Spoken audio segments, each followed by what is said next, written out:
Good morning, everyone. Happy Friday.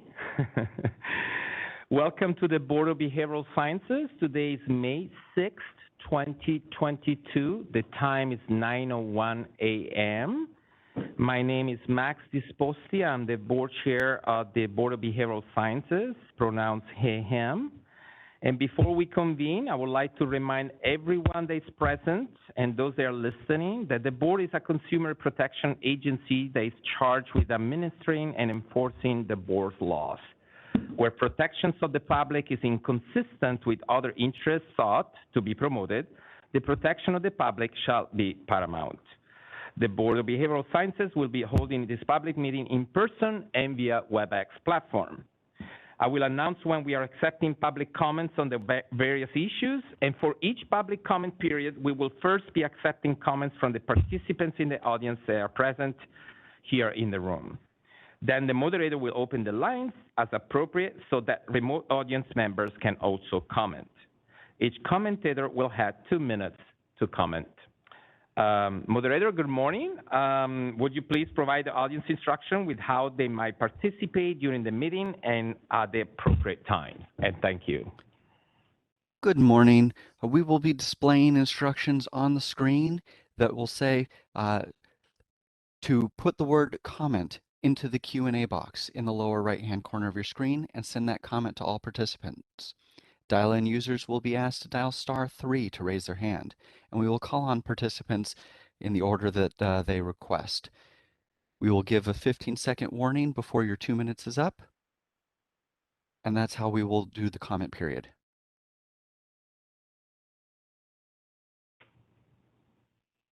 Wonderful. Thank you, moderator. And now it's time for us to open the agenda. I call to order and to establish a quorum. To my fellow board members, when your name is called, please introduce yourself if you are a public member or a licensee. And Christina Kotamura, thank you and good morning. Good morning. I'm going to start over there with you, Susan. Susan Friedman. Susan Friedman, public member. Dr. Annette Walker. Good morning, Annette Walker, public member. Wendy Strack. Good morning, Wendy Strack, public member. Justin Huff. Justin Huff, LMFT. Max Disposti. Max Disposti, public member, board chair. Chris Jones. Hi, Chris Jones, LEP member, vice chair. Yvette Caceres-Willis. Good morning, Yvette Caceres-Willis, public member. Abigail Ortega. Abigail Ortega, licensee, LCSW. John Sovek. John Sovek, LMFT. My pronouns are he, him. And for the record, Crystal Anthony, Ross Ehrlich, Dr. Diana Herwick, Kelly Ranasinghe are absent. We have a quorum. Thank you. Good morning again. I want to make note that there are a few agenda items that will not be discussed today. Those items are items 17E for the bill AB 1733, and then 17F from the bill AB 2123, and 18, item 18 from AB 1636. Before we begin, I just want to remind all the speakers to stay in topic when making comments on the agenda items. We have a lot to do today. I know Roseanne is going to lead the way today into the discussion and the possible action there regarding the Policy and Advocacy Committee recommendation. So item 17, Roseanne, the floor is yours. Okay, so the first bill that we have today is AB 646. And before we get started, I just want to give a quick overview because we have a lot of new board members. So what we'll be doing today is taking official positions on bills. Once an official position is taken, then I will go back and send a letter, whether it's a support, oppose, support if amended. And so we will send a letter and advocate That way, if there's any technical support you would like me to provide the author's office, I can do that at the board's direction as well. In terms of taking positions, the board can take a number of different positions on bills. The Policy and Advocacy has recommended a position on both bills, but the board can still discuss and decide whether they want to go with that position or change that position to something else. So obviously we have the support or oppose positions. There are a couple of other options. A support if amended position would mean that the board requests certain amendments, and if those amendments were to be made, that the board would be in support. If the amendments were not made, that would mean that the board would be neutral on the bill or have no position. An oppose unless amended position would mean that the board would be opposed to the bill as is, and if it was amended to address certain concerns outlined by the board, that the opposed position would go away and the board would be neutral. So that's what that position means. Another option is to be neutral or take no position on a bill if the board does not feel that it needs to weigh in on a particular matter. So with that being said, I will go ahead and get started with AB 646. AB 646 is a 2-year bill, so it is still alive and moving at the legislature. The author intends to move it probably next month. The board previously had taken a support if amended position on this bill, and this bill has to do with expunged convictions and the way that boards under the Department of Consumer Affairs report them. And it would require all DCA boards within 90 days upon a licensee or former licensee's provision of a certified copy of expungement to update the online license search system, or BREEZE, with a notification of the expungement order if the person is relicensed or reapplies for licensure, or the board would be required to remove the posting of revocation and previously posted arrests, charges, and convictions if the person's license was revoked and they are no longer licensed and they don't reapply for licensure. So that's what this bill is proposing.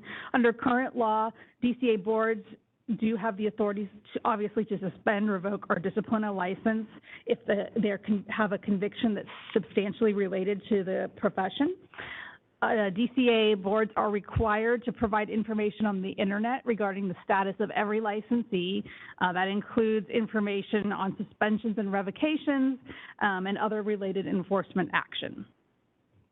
So that's required of all boards. The medical board actually already has a provision that's very similar to what this bill is proposing.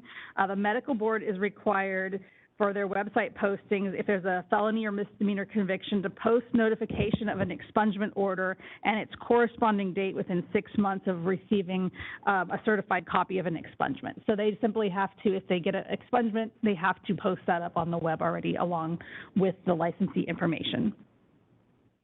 Another thing this bill does is it does set a fee of $25 that the applicant would pay to cover reasonable costs associated with this workload, so staff processing times, things like that. So the author is seeking this proposal because they're trying to reduce employment barriers for people with previous criminal records who have been rehabilitated. Like I mentioned, the medical board already has a similar provision. When I talked to the medical board, which is about the same, they're a little bigger than us in terms of number of licensees, they indicate that one staff person handles this workload and it's a small portion of the person's duties. So not too much concern about a fiscal impact. It would be minor and absorbable. A couple of concerns that the board had last year with this particular bill as it pertains to this board only, because we have sort of some unique circumstances with our licensed population and our revoked population. The board had recommended a support if amended position and it stated that they recognized and supported the intent of the bill but expressed concerns regarding somebody who is removing the revoked posting for somebody who was licensed and does not reapply. They're not licensed anymore. So the concerns were as follows. So for a revoked person for this board, they still have some other options to practice. So they can practice in what we call an exempt setting, which is a school, college, university, or a nonprofit and charitable. So by law in those settings, a person is still allowed to practice without a license as long as they're not claiming to be a board licensee. If the revoked posting is removed from the website, those settings will have no way of knowing that one of their unlicensed practitioners had a revoked license. So there's a little bit of a concern with that. Another thing that could happen is that the person could go on to practice in another state, and the other state, if it was not posted on the website, would never know any of the history of the person was ever even licensed with us. And so there was the question of, should another state be aware of that the person was revoked? And then also some of our licensees that get revoked go into similar practice, such as life coaching, that does not require a license. It's a related field, not exactly the same. Obviously, we've had some discussions about that at the committee level recently. So it was felt that it might be important for the consumer to know that there was an expungement and the person was previously revoked, just so that they could have the tools to make an informed decision. So that was the concerns from last year. The board requested an amendment to Business and Professions Code section 493.5A2. Instead of requiring a deletion of a license revocation from the website, if there is an expungement and the person does not reapply, the board believed public protection would be better served by requiring a notification of the expungement order and corresponding date be posted. So basically, a notification of the expungement would be for everybody, whether or not they reapplied or not. So last year, staff had gone forward with submitting the above position and concerns to the author's office via a letter. However, the amendments have not been made at this time. We don't know if they were being considered or not. The bill kind of stopped moving around that same time. And at the April 20th meeting this past month, the Policy and Advocacy Committee continued to recommend the board continue with the above position. So I will turn it back over to Max for discussion. Thank you. Thank you, Roseanne. Fellow board members, if there are any questions? Yes, I see Susan. Roseanne, when you turn your head to that side, it's very difficult for me to hear all the way here. So if you could keep the microphone wherever you're talking, because I miss a lot of what you say. Thank you very much. Sorry. Thank you for noting that. Excuse me. So any comments or discussions or questions? As Roseanne shared, this has been a conversation going on for a while now from the previous board. It was also presented to our latest meeting, PNA meeting. And those concerns, in my personal opinion, they're still there in terms of what the stance were previously. But then we have a new board, and new conversations might be rising from there. So I encourage you to chime in if you have any ideas and thoughts or any concerns or of anything.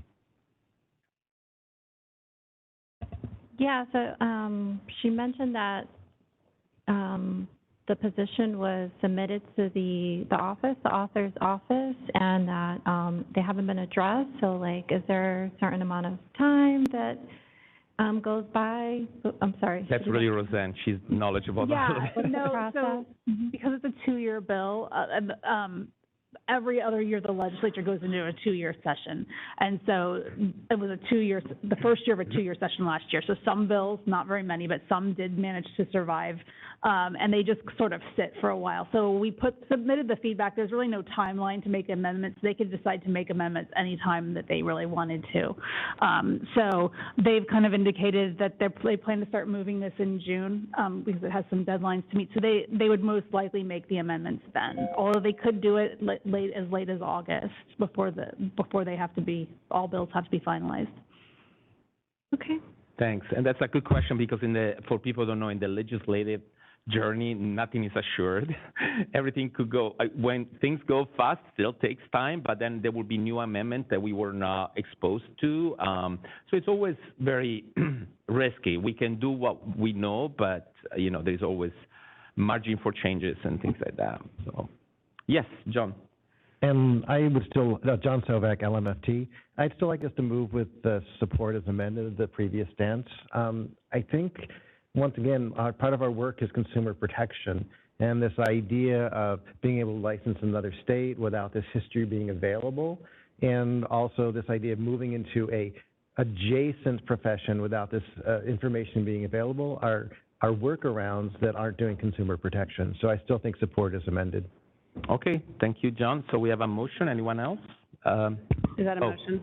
I thought we were still in discussion. Oh, I'm see sorry. discussion, Sorry. I'm not trying to. Yes. It's okay if it is. but- I'd like to make a motion to continue with our position of support if amended. Okay, because also the motion doesn't close the discussion. You can also withdraw the motion at any time, and it's not a problem. Chris Jones. Hi, Chris Jones, LEP member. Just had a question, Roseanne. Oh, sorry. Yes, I will second the motion. Apologize. Sorry, Sabine, I took over your job. No, there we go. Sorry. So with regards to the notification on the website that there will be an expungement, is that all that it says, or does it say what the conviction was? So the conviction would all that material would be on there still, Okay. and then there would be a notice right next to it that says this conviction has been expunged. Okay, so whoever, for consumer protection, they'd be able to see what the conviction was? Yes. Okay. They'd be able to see what the conviction was, and then see that it had been expunged, and then they could know that, and then they could make their own decision based on the facts that they see there on the website. Great, perfect, thank you. Thank you, Chris. Anyone else? We can move to the public and then come back if there are any, inputs that the board wants to follow up with. Any members of the public? Any comments? Not at the moment, okay. Moderator, if we can open to the public and see if there are any inputs. Thank you. We are now accepting public comment on 646. If you would like to make a comment, please type the word comment into the Q&A box in the lower right-hand corner of your screen and send that comment to all participants. If you are a dial-in user, please dial *3 to raise your hand, and we will take commenters in the order we have requests. We're going to take just a few seconds now to see if we have a request for public comment.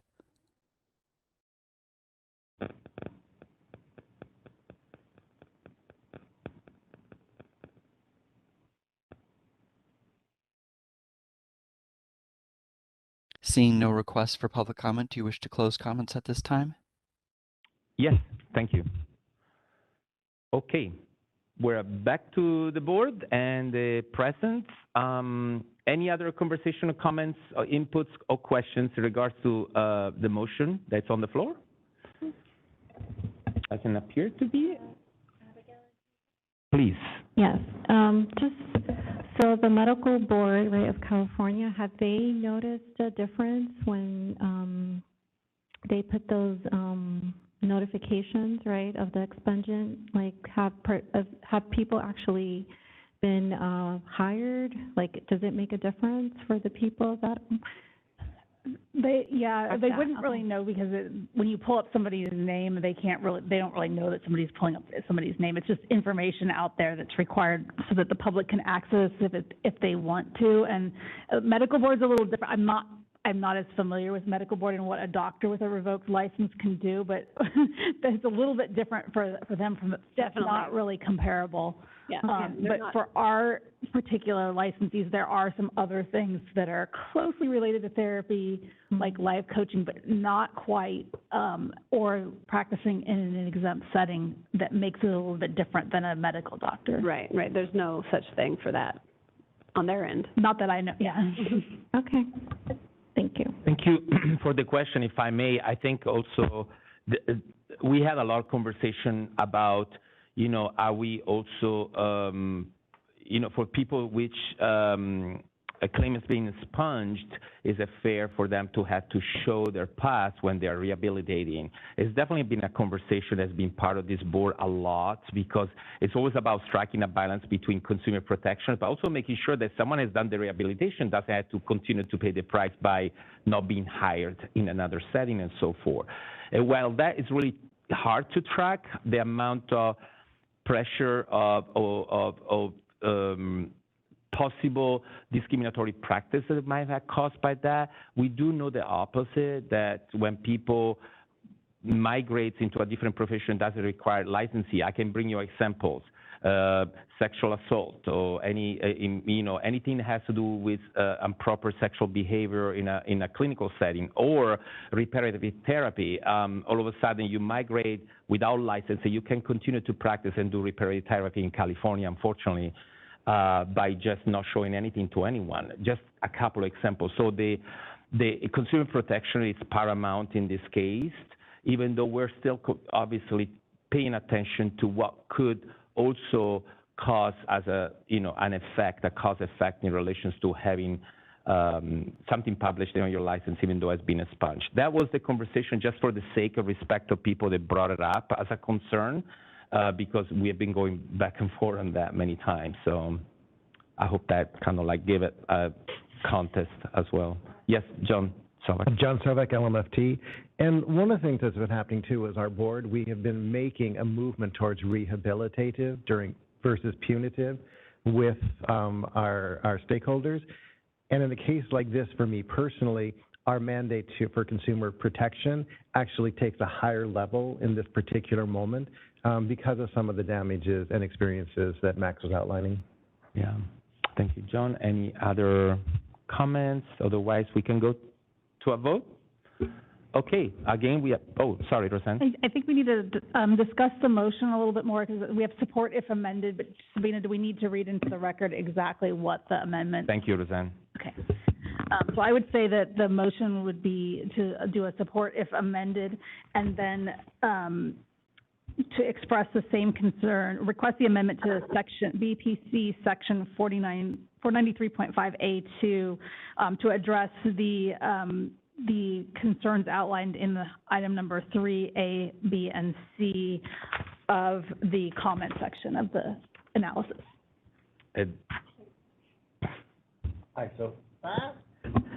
I so move that wonderful rendition of my movement.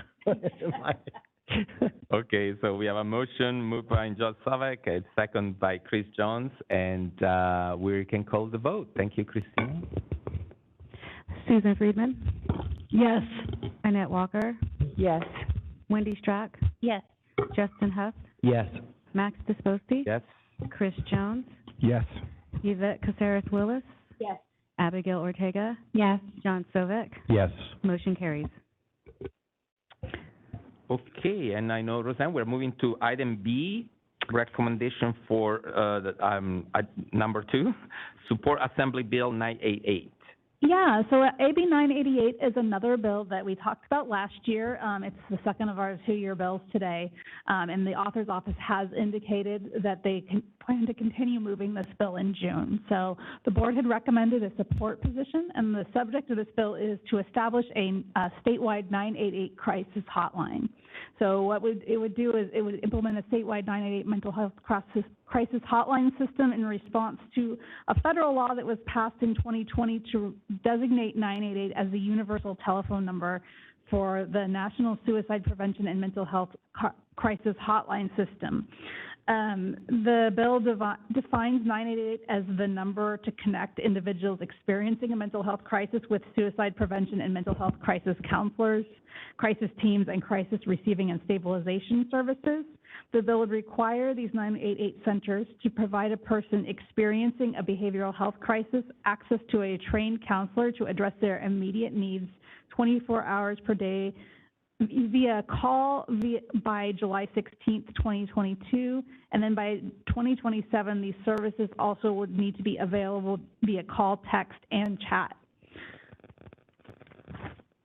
It requires the 988 centers to provide follow-up services to individuals who access it, and it requires the designated entities responsible for implementing the 988 system to ensure that it is designed and implemented to ensure equitable access to services regardless of race, ethnicity, gender, socioeconomic status, sexual orientation, gender identity or expression, disability status, and geographic location. So it take those things into account. So the intent of this, all states have to implement this, whether or not they make the structure to implement it. So this is making the structure basically to implement the 988 system. It's creating that framework. Last year, the author's office was able to, in the first year of this bill, they were able to secure $20 million in starting funds to get this started. So they decided to hold off on the bill and get that started since they had the funding, and then move forward with setting the structure. And so the author's office provided an FAQ that I've included in your packet as attachment A that kind of provides some additional background and information on the 988 system that they're building. The board had taken a support position on this bill last year, as I said, but it failed to move forward. And so the sponsor indicates that they are currently requesting funding in the governor's budget. The governor's budget is something that goes through in mid-June typically. So they should know how much funding they're getting for this year to continue on their efforts, and then they are planning to move the bill from there. So, Max, do you want to have everybody discuss? If I properly remember, I also obviously based on the amount of funding, even those deadlines might change, right? Because obviously it depends on how much money the services might. Yes and no. So they're required to implement it by this July, so they had the startup, and so they're just trying to work out basically the details and get more funding for all the details now. So there might be more amendments. They're kind of need to see how much money they get this year, and then they may make some further adjustments to the language as needed. That's great. Thank you. Any comments, observations, or questions for Roseanne from our board member first? Dr. Walker. Just a comment. The good news is that July is right at hand, and I'm feeling the energy up here, so I would definitely make a motion to support this. Thank you, Dr. Walker. So we have a motion. Any particular wording for the motion, Roseanne, that we need? Not for just a straight support. Just a straight support. Yeah. Mr. Chair, I'd like to second, please. Oh, okay. Wendy came first, and we have plenty of bills to second and move. Okay, we have a motion on the floor, excuse me, for our members of the public here. Any comments?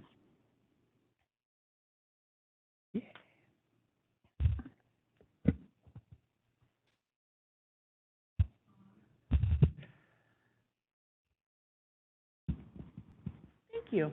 Good morning, Jennifer Alley with the California Association of Marriage and Family Therapists, and we are in support of this bill. Thank you. Thank you, Jennifer. Rebecca Gonzalez, National Association of Social Workers, California Chapter, in support. Thank you.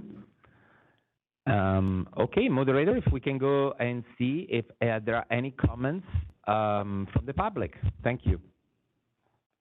We are now accepting public comment on Assembly Bill 988. If you would like to make a comment, please type the word comment into the Q&A box in the lower right-hand corner of the screen and send that comment to all participants. If you are a dial-in user, please dial *3 to raise your hand, and we will call on people in the order we have requests for comment. And our first request online comes from Ben Caldwell. Bear with us just a moment, and we will send you a request to unmute your microphone. Thank you. Just Ben Caldwell, MFT, just seconding the support. Thank you. And let's take just a couple more seconds to see if we have a request for public comment.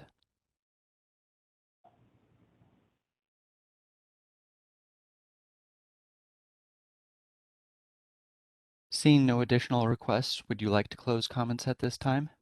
Yes, thank you. Yes. Okay, we're back on the floor with a motion that was moved by Dr. Walker, seconded by Wendy Schreck, and I think unless there are any other comments, we are ready for a vote. Christina, thank you. Susan Friedman? Yes. Dr. Annette Walker? Yes. Wendy Strack? Yes. Justin Huff? Yes. Max Disposti? Yes. Chris Jones? Yes. Yvette Caceres-Willis? Yes. Abigail Ortega? Yes. John Sovek? Yes. Motion carries. We're moving now to item C, recommendation number 3, that is support if amended on Assembly Bill 1635 from Nguyen, suicide prevention, mental health provider educational loan repayment. Thank you, Roseanne. Yeah, so AB 1635 would create a new account in the Mental Health Practitioner Education Fund to provide educational or grants to repay educational loans for specified board licensees and registrants who commit to providing direct patient care for at least 24 months in an organization that provides mental health services to individuals who have been referred there by a suicide prevention hotline.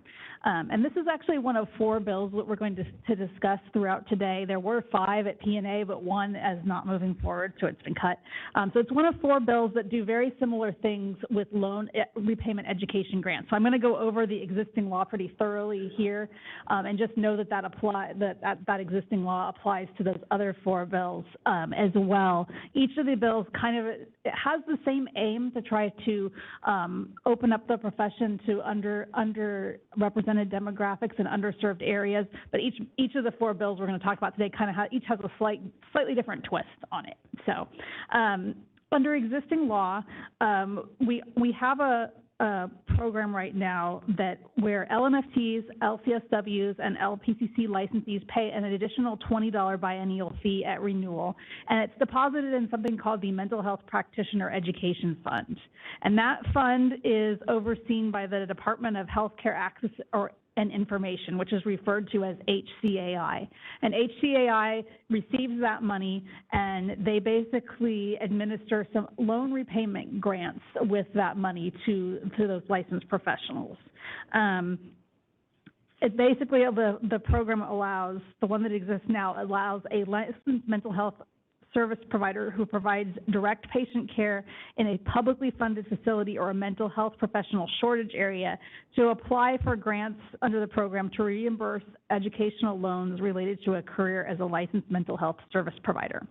And a mental health professional shortage area, which is one of the requirements that they have to work in, it has a specific definition. It's given a designation by the U.S. Department of Health and Human Services. So that is an actual specific thing that particular agency goes in and defines.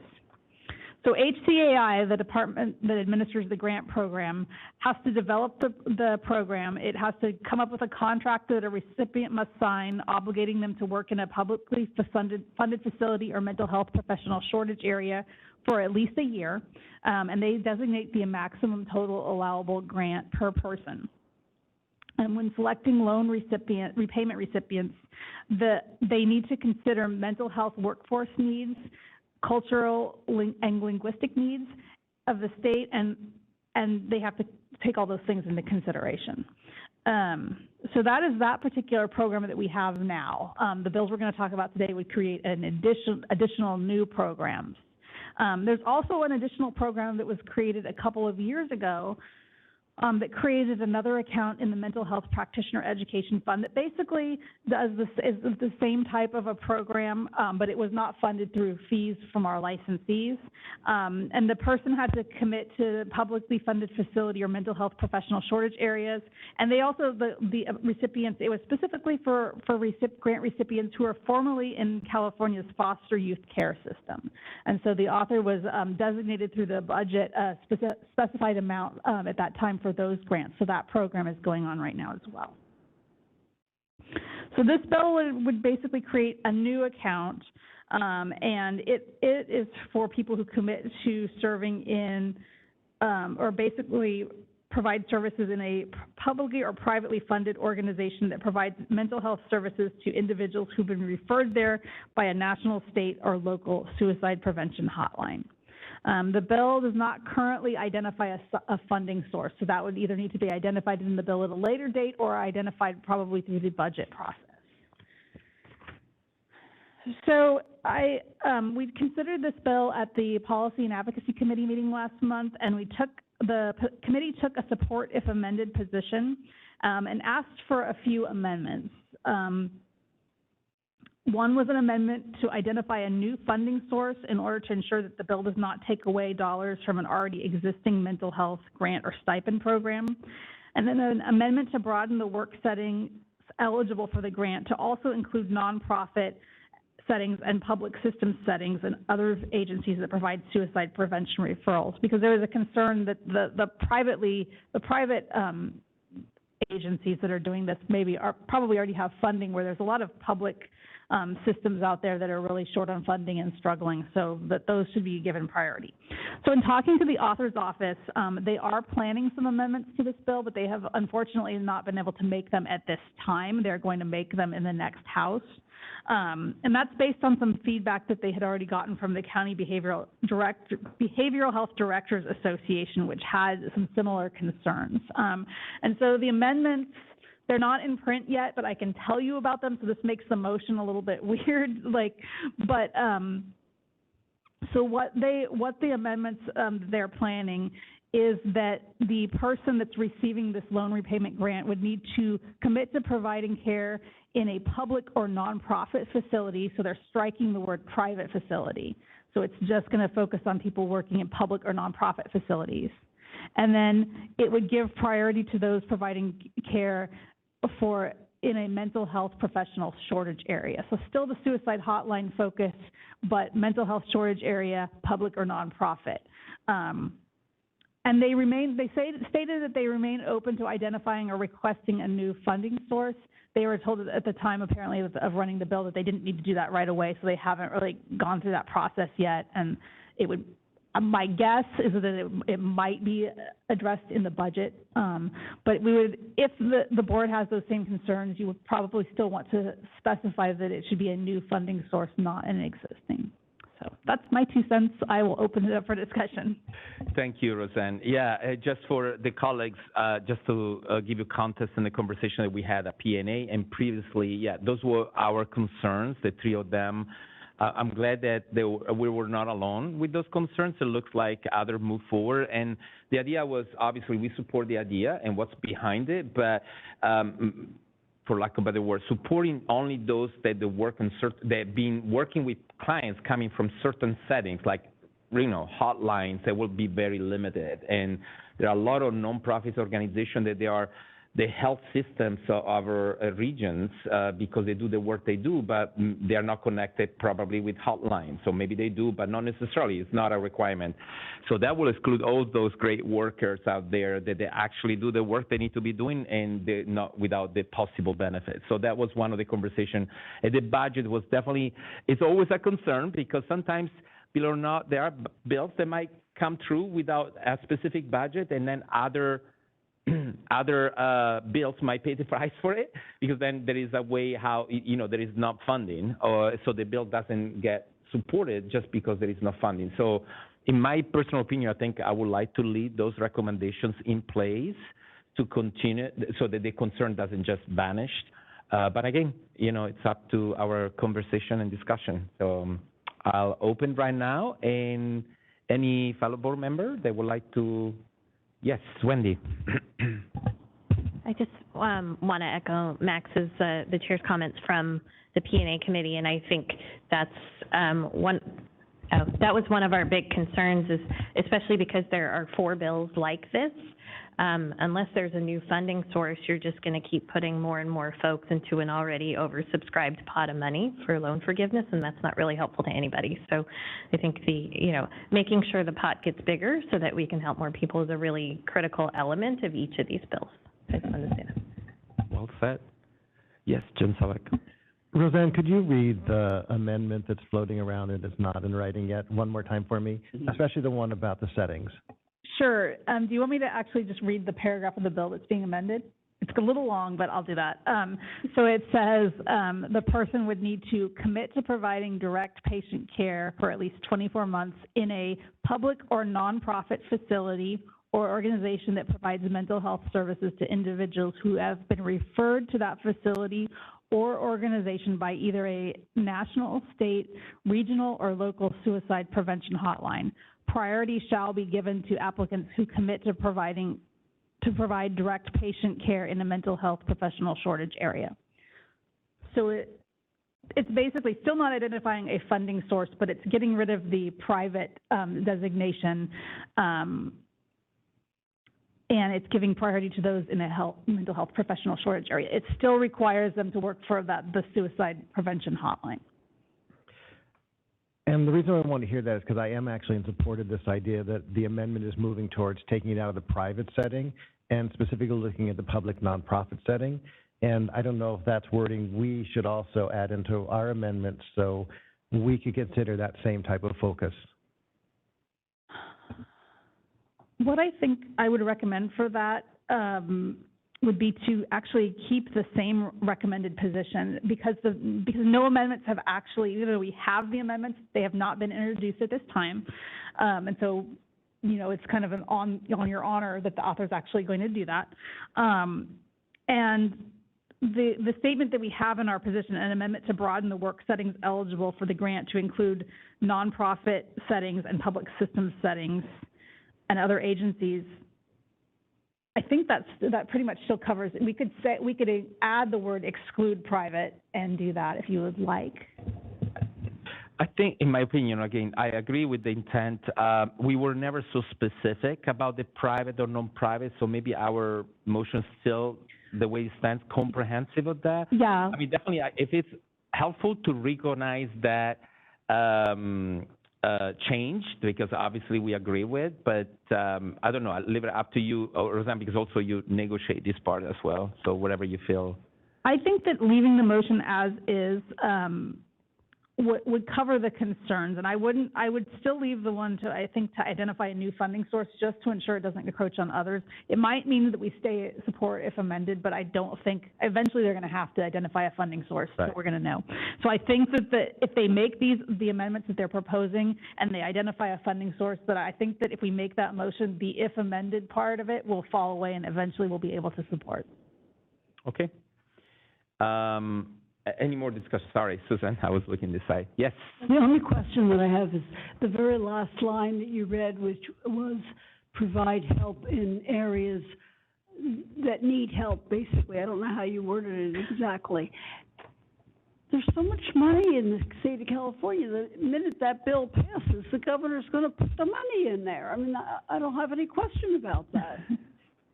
There is, so a mental health professional shortage area is actually designated by the U.S. government. So it's making sure that the money is going to a place that actually has a specific federal designation. So that's kind of an assurance that the places that really need it will get the money. And yes, there is a lot of talk. So the budget talks are ongoing in May and early June. So the state is working on their budget right now, and I know that there's a lot of talk about funding mental health, and that's coming now. What exactly that looks like yet, it's not decided yet, so it's still kind of shaping out. So there is a chance that that this could be included in it, or they might identify another funding source. Thank you, Susan. And anyone else? Okay, members of the public, they're present. Any comments?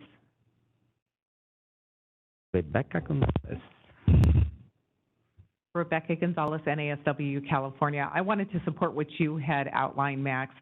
We don't have a position on this bill, and the reason we don't is we didn't think there were other bills that we like better, but also because it talks about people referred by a suicide prevention hotline. How do you even track that? How does it even work?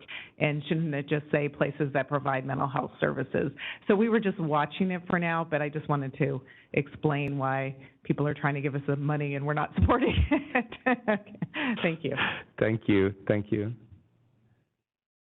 Anyone else from the public? No? Then moderator, if you can please open to the public and see if there are any comments. Absolutely. We are now taking public comment on Assembly Bill 1635. If you would like to make a comment, please type the word comment into the Q&A box in the lower right-hand corner of the screen and send that comment to all participants.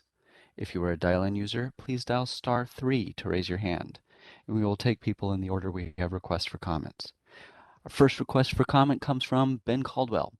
Bear with us just a moment, and we will send you a request to unmute your microphone. Thank you. Good morning. Ben Caldwell, LMFT. Appreciate the board and committee's discussion of this bill. I share the concerns that have been raised by Chair Disposti and Ms. Gonzalez about logistics. It's really not clear how eligible facilities would actually be identified. And that's a concern about sort of how it would be implemented, and certainly with the concerns about funding. We agree that, or I agree that it should not be a situation where it's just throwing more people into the same very heavily crowded pot of money already. So a supportive amended position is probably appropriate, and it might be worth discussion with the authors as well about how those implementation concerns would be addressed. Thank you. Thank you.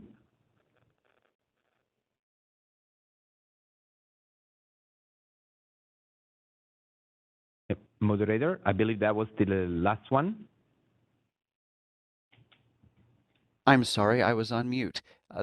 Ben was our only request for comment at this time. So it happens to you too. Absolutely. It's all good. Okay, so I believe we can close, and now we have a motion on the floor that was stated the way the Roseanne stated. That's a really wrong. So I would. No, we do. Oh. Do we say the motion that I think I'm hearing is that it would be support if amended to continue to ask for the following amendments as outlined in the recommended position by the P&A committee. Okay. Anyone would like to move the motion? I'll make the motion. Okay. Wendy makes the motion, so I'll second. Any more discussion? Okay. So, Christine, if you can please call the vote.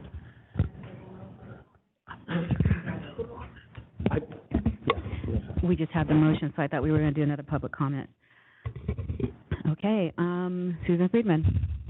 I'm not sure how to vote on this, so I'm going to abstain. Okay. Dr. Annette Walker, thank you. Wendy Strack? Yes. Justin Huff? Yes. Max Disposti? Yes. Chris Jones? Yes. Yvette Caceres Willis? Yes. Abigail Ortega? Yes. John Sovik? No. Motion carries. Thank you. And we're moving now to the next next item, which is number D. Am I correct? Yes. Go ahead, Roseanne. So AB 1662, and this is by author Assemblymember Gibson, and the title is Licensing Board's Disqualification from Licensure Criminal Convictions.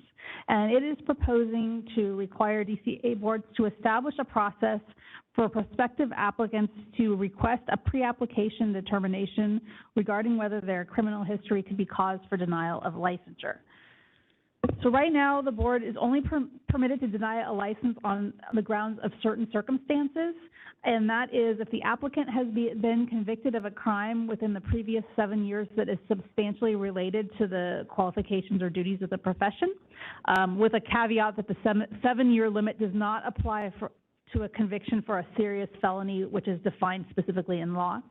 And then the other reason that a board can deny a license is the applicant has been subject to formal discipline by a licensing board in the previous 7 years based on professional misconduct. The board is prohibited from requiring an applicant to disclose any information or documentation regarding their criminal history.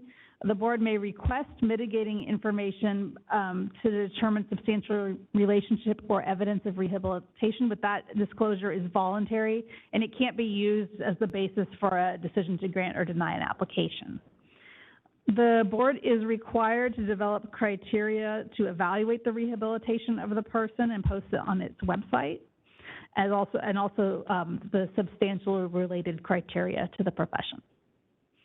So this particular bill would require DCA to establish a process for a pre-application determination where a person could at any time prior to submitting their application inquire regarding whether their criminal history could be cause for denying a license under Business and Professions Code Section 480.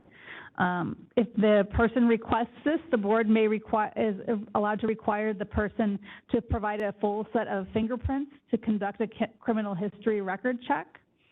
And then if the board makes a pre-application determination finding that the prospective applicant's criminal history could be cause for denial in the future, the board must provide a certain set of specified information. They would need to provide a summary of the board's criteria to consider substantial relationship to the duties of the profession. The board would be required to provide the process for an applicant to request a copy of their complete conviction history and also to question its accuracy. They would be required to state that the applicant would have the right to appeal the board's decision if that decision was made to deny. And they would need to include the criteria for rehabilitation and the procedure to challenge the decision or request reconsideration. And so boards would need to publish all of this information about the pre-application determinations on their internet website so that people would know that they have that option.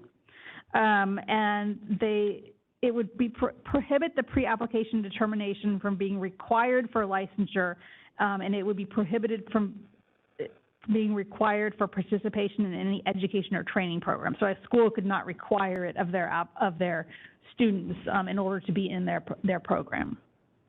And the board would be able to charge a fee for a pre-application determination of either $50 or the lesser of $50 or the reasonable cost of running the program.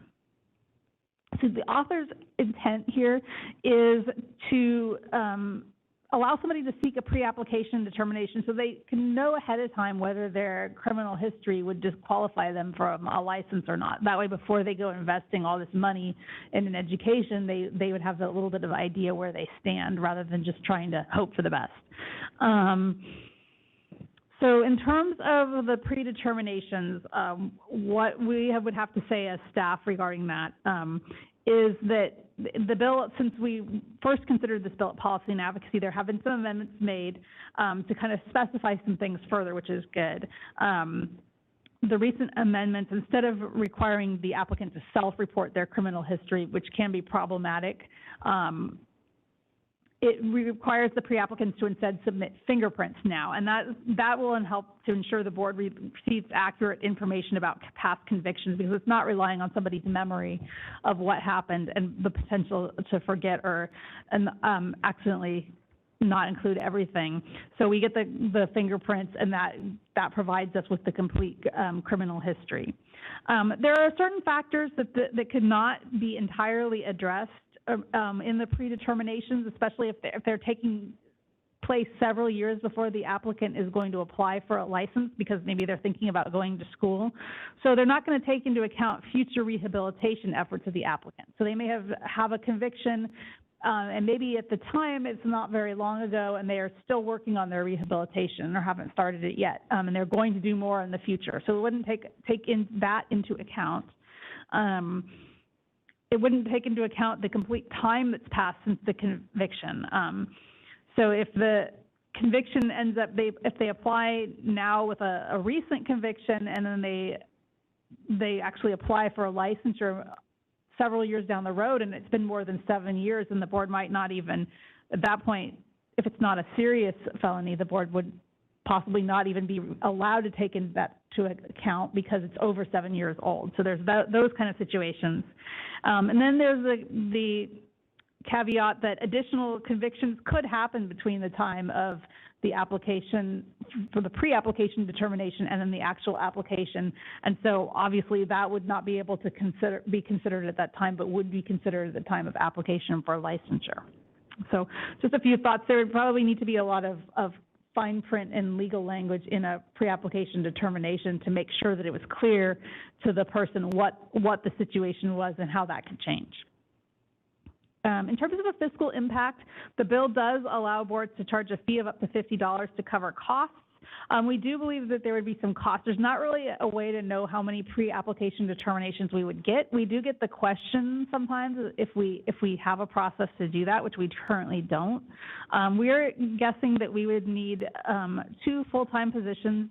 We would need an office technician to do intake and track these requests, and then a staff services analyst probably to review and request the documentation, look at the facts of the cases, and make a determination and prepare a response. So that is definitely what we're thinking on the fiscal side. We would also need to run regulations to establish the fee for pre-application determinations and to define more formally the process in regulation. In terms of what we have now, we have tried with, since AB 2138 passed a few years ago, which kind of made these limits a little bit more clear for everyone. We have developed an outreach document to help applications applicants with a past conviction or disciplinary action understand how that's going to affect the application process for them.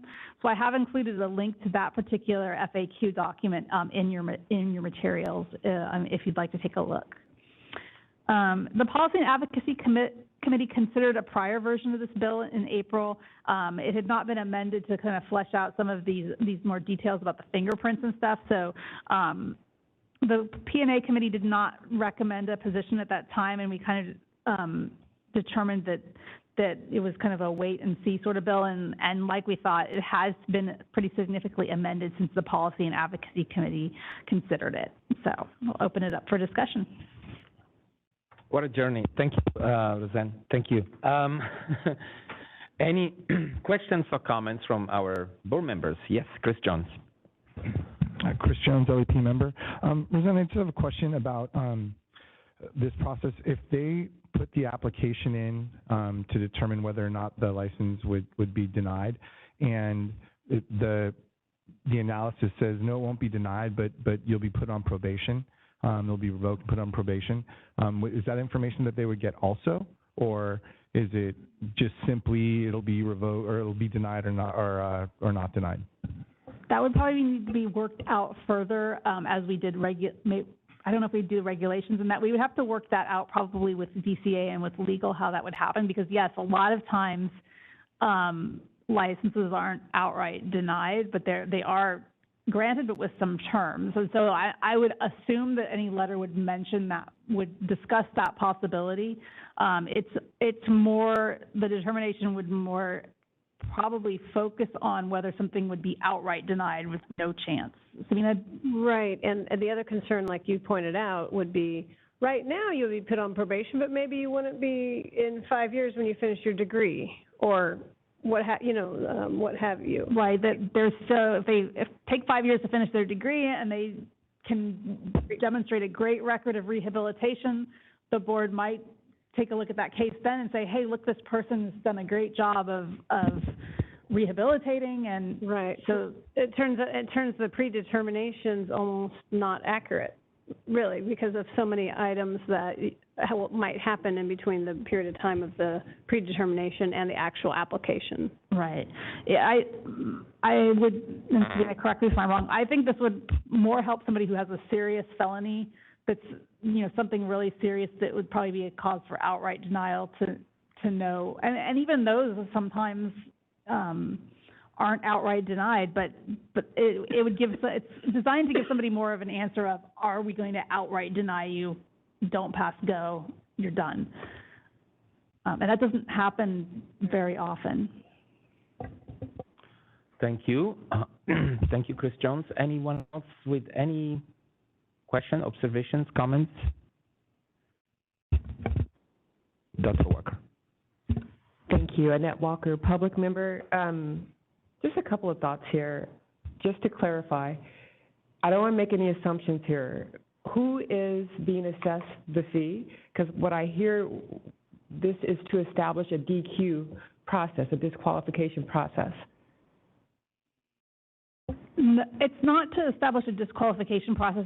It's a voluntary process for the applicant, because we do get a lot of applicants that will call and say, hey, I want you to look at my criminal history to see if you guys are going to grant me this license before I go and spend a bunch of money on grad school. So it's not, and it doesn't, and the bill has language in it that says this does not count as a denial. It's not an actual denial. It's a more of an informational for that person to know what might happen should they go forward with pursuing licensure. So this person has already been disqualified, though? No. No, they don't, okay. no. So this is it's a little confusing the way the language reads, for me. Yeah, they are thinking about getting into the profession, and they want to know if it's even a possibility. So it's basically a process for them the author's trying to make a process for them to find out. To pre-select, yes, for lack of a better word. So it's like if I had a conviction, if I have I'm inspired to become a mental health provider, so I had a past criminal conviction, instead of going through the applications, the tests and everything, I want to know right now about the BAS. Okay, I get it. I guess the language is, right. I personally would amend that, the DQ word. But you answered my question, and so I assume, now I see who would be assessed the fee, just given that understanding. So, okay, thank you. So the issue that I personally have with this, the whole thing, it was complicated then, even though a lot of amendment came forward, but I feel like it's still a lot of things to clear out, and so your confusion is not just, it comes from a real place.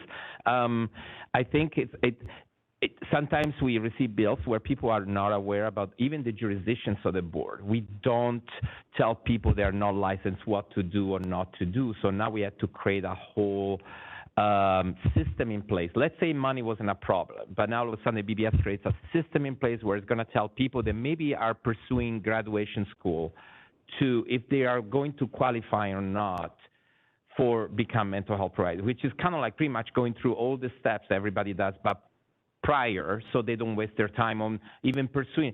So it's just like our jurisdiction doesn't extend that far. It's not even fair for us to pre-qualify because people change throughout the time.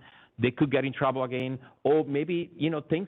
It's just too much on us that we don't even think this agency should even be in the business of doing that, because it really opens a lot of can of worms, but including the possibility of making a mistake, on telling people, no, this is not the career for you. You shouldn't study this because you're not going to become a license one day, which could be totally wrong in the assessment of what we have. Right, and what if they abandon that career path based on that predetermination when then 3 years later they get their master's degree and maybe it's those convictions aren't being considered by them. Right. Or a new law comes by, and now after 3 years, actually your convictions are no longer a problem.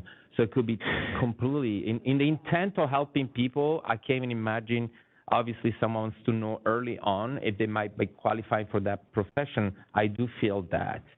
But I don't know at this point if this is going to help that journey in making sure that people are not wasting their time in pursuing a career that perhaps they don't qualify for.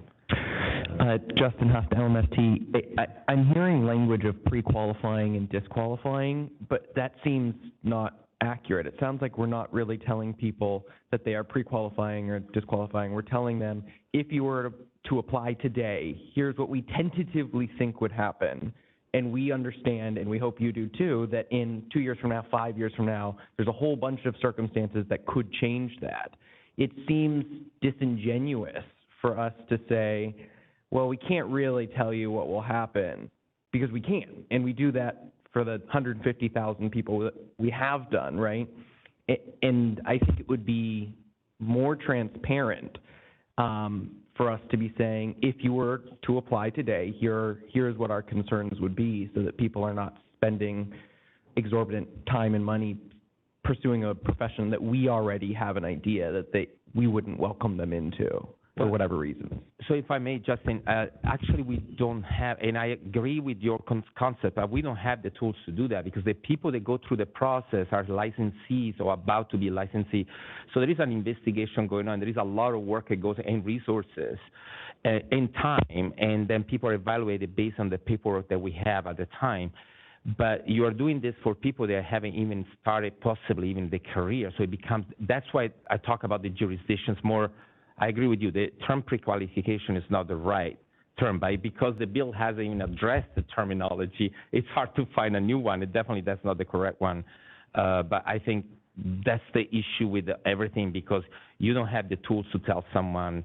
You do it with the people that apply fully, thoroughly, and they are in the process of becoming licensee. As you know very well, it's a complexity of things that you submit, especially if you have a past. But in this case, will be really a total being everywhere on the jurisdiction part of it. I'm sorry, Wendy.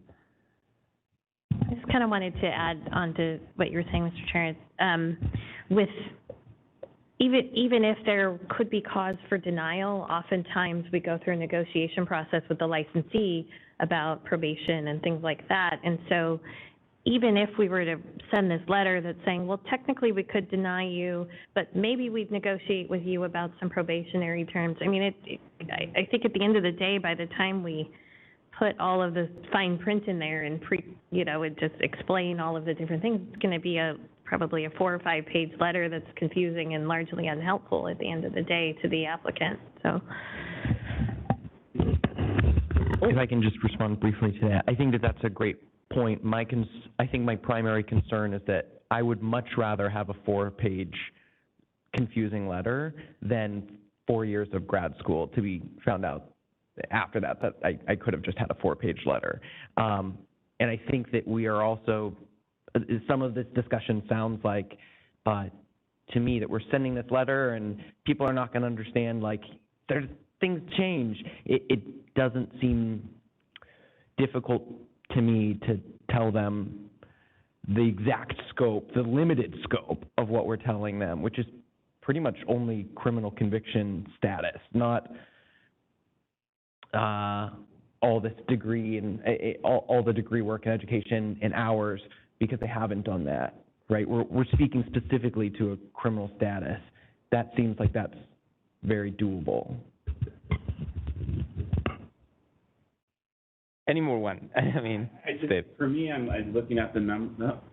For me, looking at the numbers too, I honestly, when we go out to speak to people and actually already in a master's program, I don't want to preclude anybody with a criminal conviction to apply for licensure, because we have a very low, I would say what I would call a complete denial. And if you look at our numbers, we have 47 denials that we had, and we received 7,000 to 8,000 applications a year. And even those 47, I think most of them go on to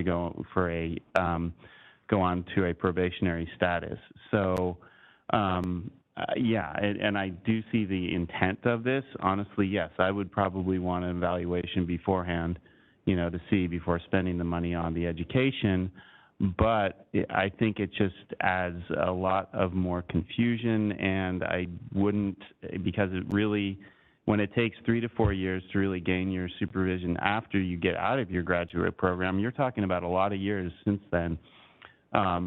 Everything, like we're talking about, laws can change, board membership will change, the outlook will change, so we have no idea to guarantee anything.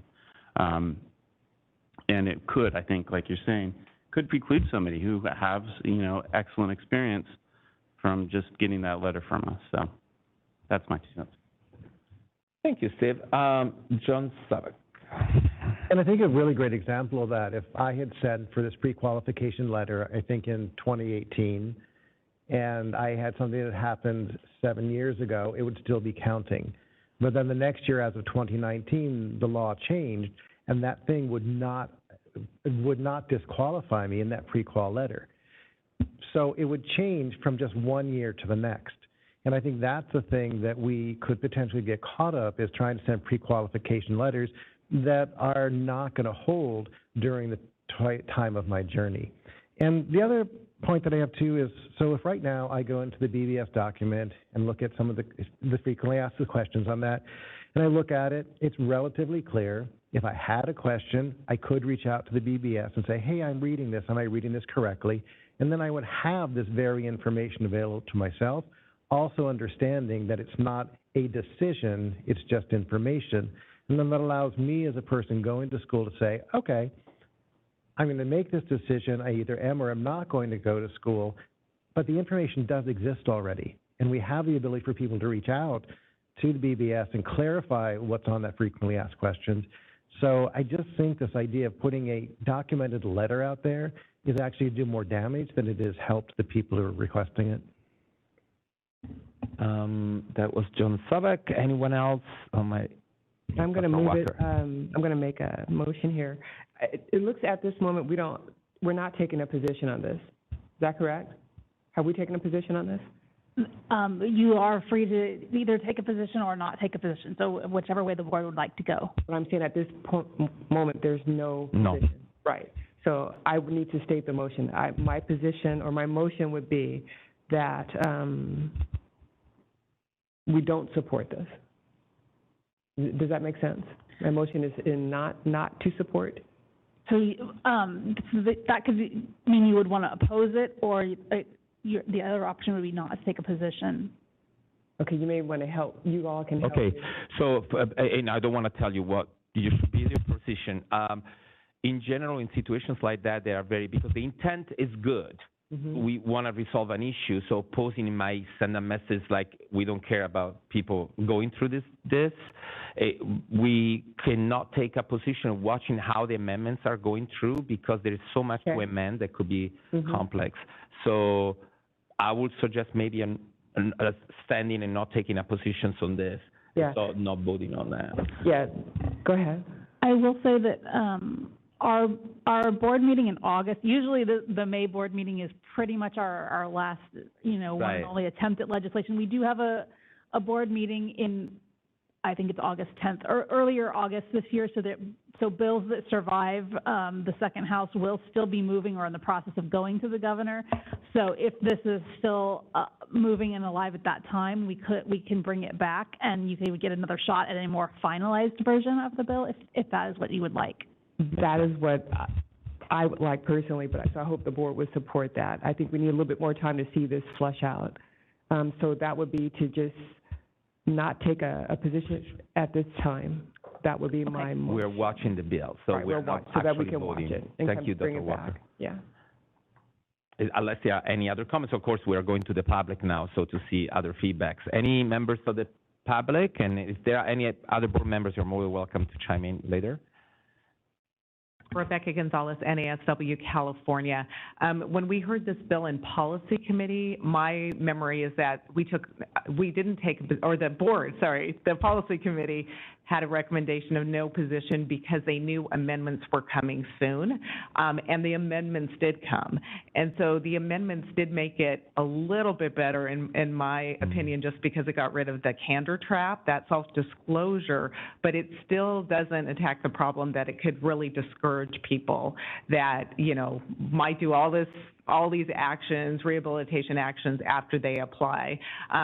So I should be transparent to you that we don't currently have a position, but that's because we were waiting for the amendments to come.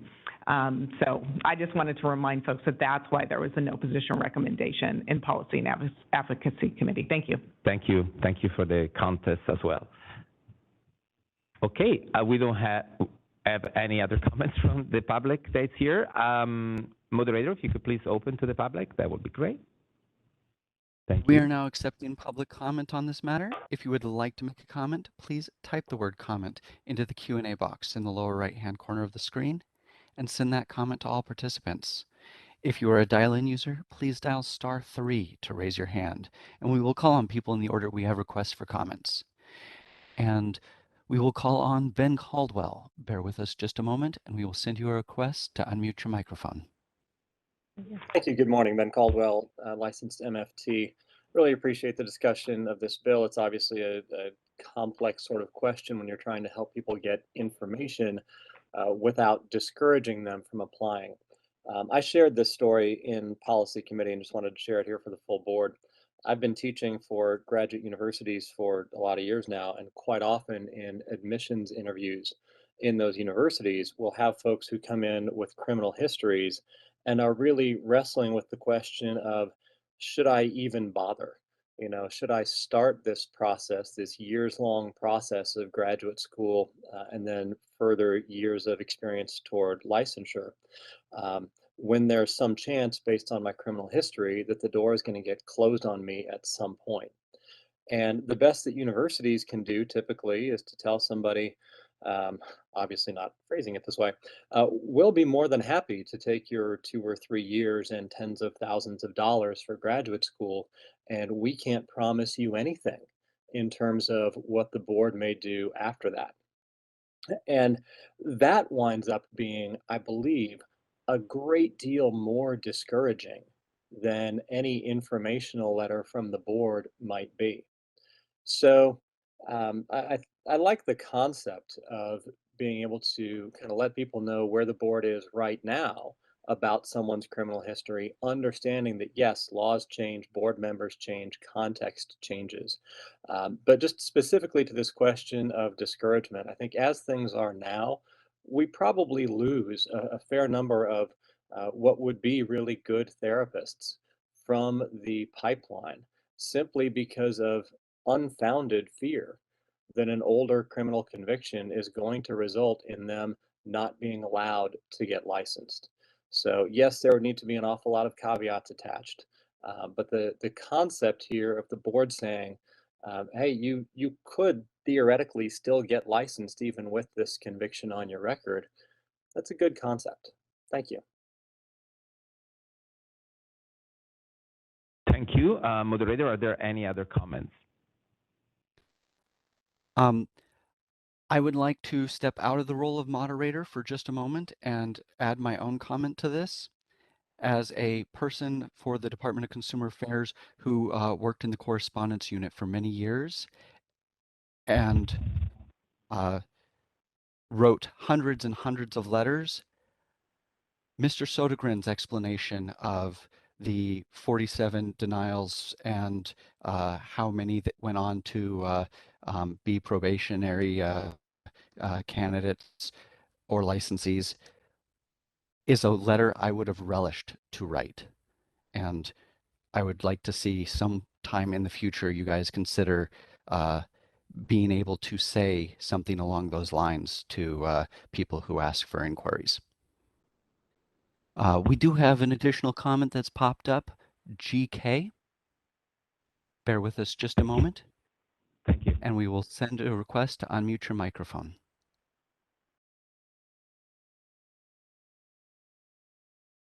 I'd like to echo what both David and I told. I was a previous employee at the Board of Registered Nursing call center, and we get countless calls every day from would-be nurses asking, hey, I have this issue, can I get education or not? I want to make a decision based on that.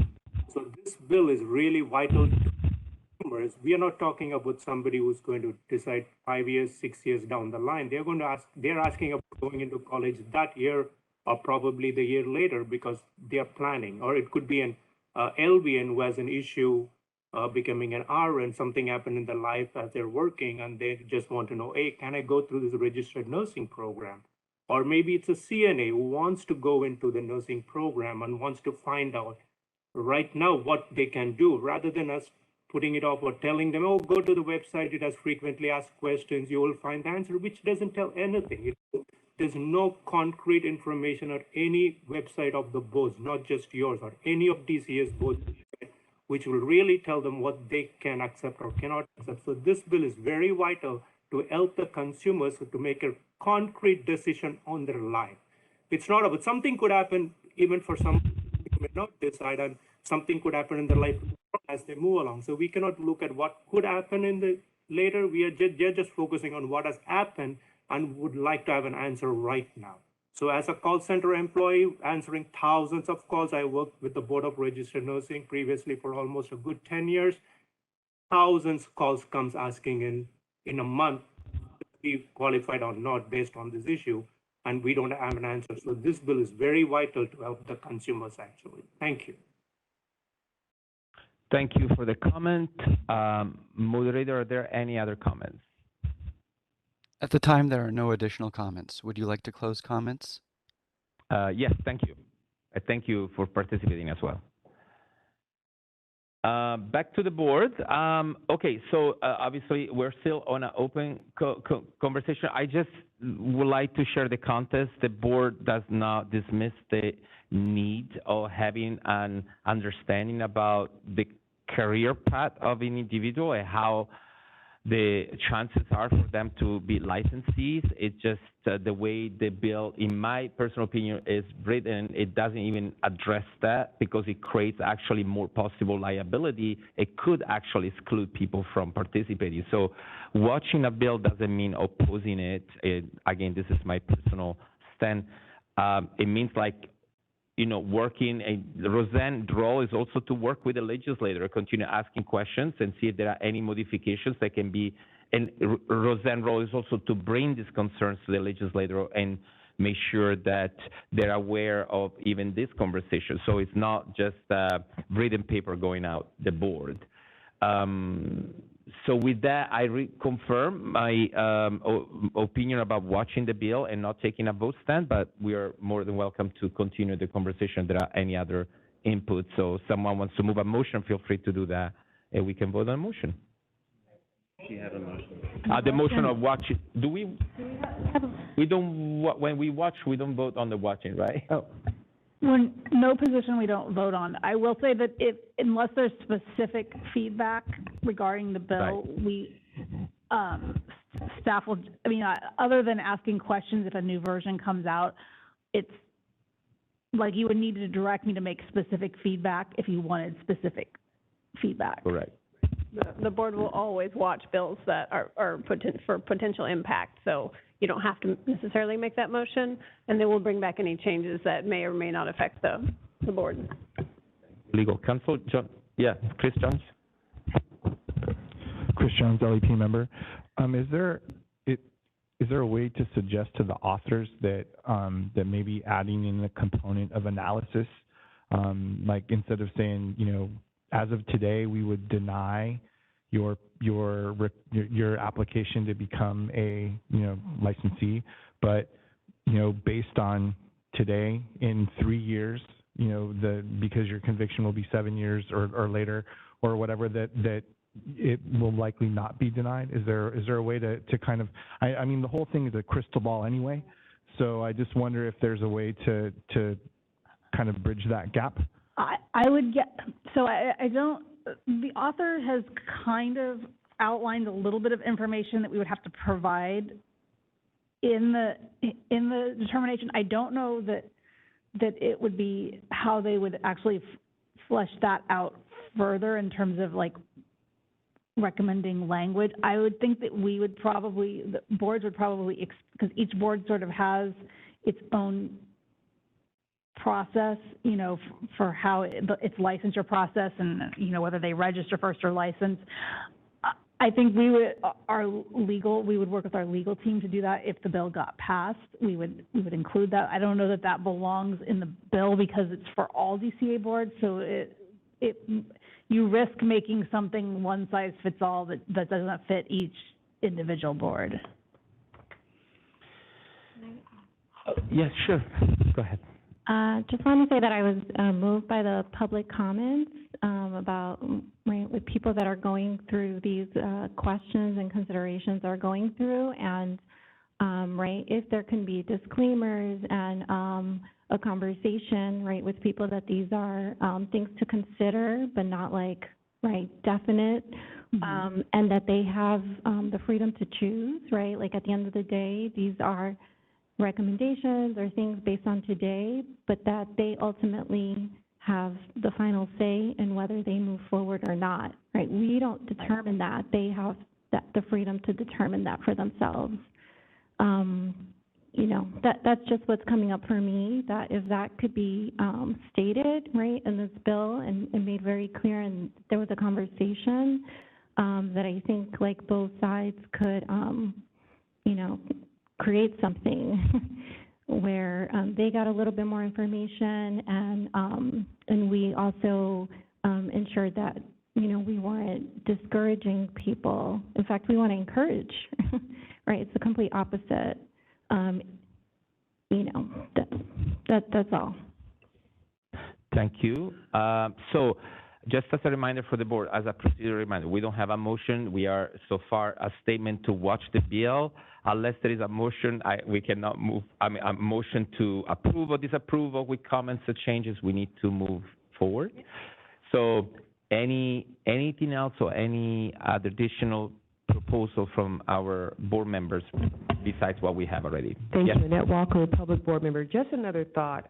Again, I think I hear us saying that our recommendation is not to take a position at this time and to watch the bill, which is, I think, relevant, given the language, and it's a little confusing, and we want to encourage folks. We want to be helpful.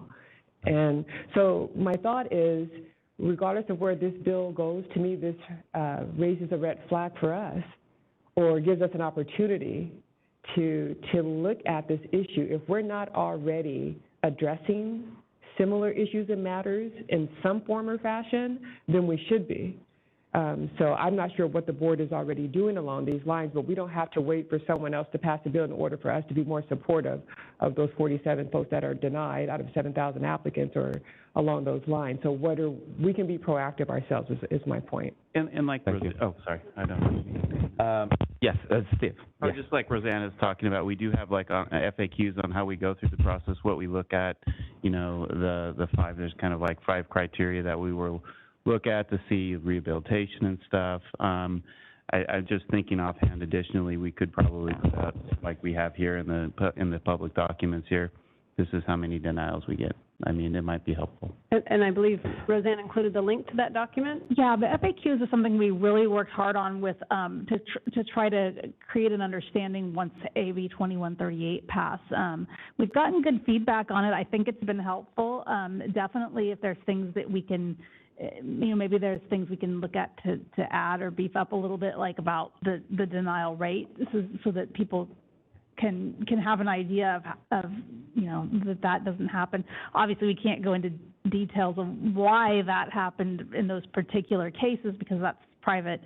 But there might be things, and I think there might be things that we could do, and we're definitely open to suggestions if there's something on that FAQ that could be clarified further. And we did work with our stakeholders when we developed that document to make sure that that some of the common questions that they get were addressed.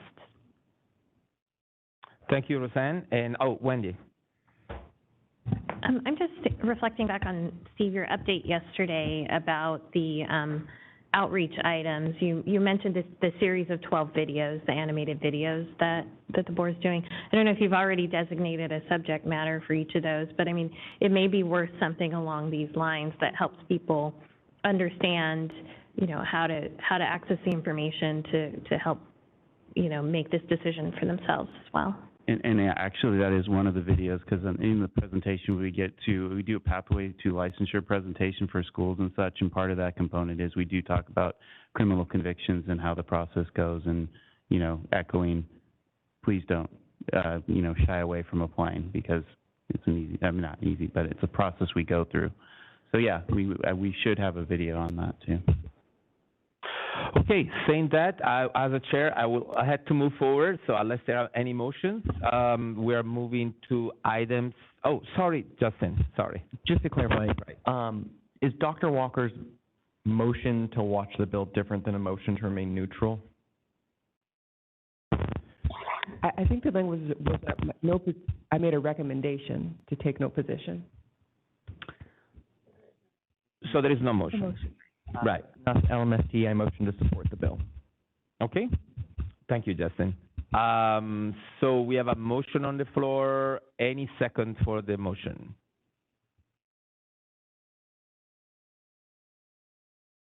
Okay. Do I need to go out for a special? So if we don't have a second, the motion doesn't move, but it goes on the record. So we are still, okay, perfect. So we are moving forward, so the motion doesn't go, and we're moving to the next agenda item. Am I correct, legal counsel? Thank you. Just want to make sure. Sometimes I don't step over my boundaries. Thank you. So I believe that item E and G and F are actually deleted from the agenda as we previously announced, and now we're moving to item G, which is recommendations number 7. The support, if amended, on Assembly Bill 2222, RISE, Student Financial Aid, Golden State Social Opportunities Program. Roseanne. Yes, so AB 2222 is another one. It's number 2 of those 4 bills we're going to discuss today about various grant programs for individuals committed to working in certain settings. And so this particular bill creates the Golden State Social Opportunities Program, and it would provide grants of up to $20,000 per year for qualifying students enrolled in a post-grad program if they commit to working in a California-based nonprofit setting for their required post-degree hours of supervised experience, either as an associate registered with this board or with the Board of Psychology. And so the bill defines has a specific definition of a California-based nonprofit based on the IRS code that defines that as well. It establishes that priority for the grants would first go to current or former foster youth and homeless youth, and second to individuals who are currently employed at a California-based nonprofit. The grant recipient must agree to work in a California-based nonprofit setting for 2 years, and they have 4 years upon completion of their postgraduate degree program to do so. So to qualify, the grant recipient would need to be enrolled in or has successfully completed a postgraduate program from an accepted school, maintain good academic standing, and upon completing the program, satisfy the requirements to become a registered associate or a registered psychological associate with the Psychology Board. The bill requires this board and the Board of Psychology to certify to the Student Aid Commission, who would administer the bill, that the grant recipient has not obtained registration as an associate or has not performed the commitment to work in a California-based nonprofit. And the grant recipient would be required to repay of their annual grant for each year that they fail to meet the requirements. But the bill also outlines certain exceptions to the repayment requirement. This board or the Board of Psychology could deem the grant recipient has fulfilled their licensing requirements and they would be exempted. They could have a condition covered under the Family and Medical Leave Act of 1993, or if they are called to active duty as a member of the U.S. Armed Forces Reserves for more than 30 days. And so the author is, of course, again, seeking to address shortages in the mental health workforce through grant programs and trying to make it possible to assist individuals in repaying their student loans. A few technical sort of comments and feedback about this bill. Education Code 69821C2 of the bill states that the board would be responsible for certifying a grant recipient either failed to obtain registration or failed to work at a California-based nonprofit setting. Staff would recommend that the California Student Aid Commission verify this because they're going to be the ones administering the grants. If the board is required to track and ensure maintenance of our registration number and also where they are working, that's going to have a significant fiscal because we would not know who CSAC awarded the grants to, and then we would have to track where that person was working, what their status was. So CSAC would be the best one to have knowledge of that in real time. It's easy for them to look up on Breeze whether somebody has an active registration. In terms of us confirming the setting that they're working in, we wouldn't know that until whenever they ended up submitting their hours for licensure, which could be 2 years down the road, it could be 6 years down the road. And so we would recommend an amendment that CSAC track that. Otherwise, it's going to be a pretty expensive fiscal to set up our Breeze system and have staff to track that. Another comment is unclear if the work requirement can be fulfilled while in school. So recommend that the author's office clarifies that. And then the repayment exemption, there's that line in there that says a grant recipient doesn't have to repay if the Board of Behavioral Sciences deems the grant recipient to have filled their licensing requirements. So that should be further clarified. It kind of implies that upon licensure, if the grant recipient has not completed their 2-year commitment, that they don't have to do so. So I'm not exactly sure what that is getting at in that particular sentence. So that's just some technical feedback based on discussion of the Policy and Advocacy Committee. I have relayed those concerns to the author's office, and they were grateful for the information, and they are in the process of looking at that. So that's where we're at with that feedback right now.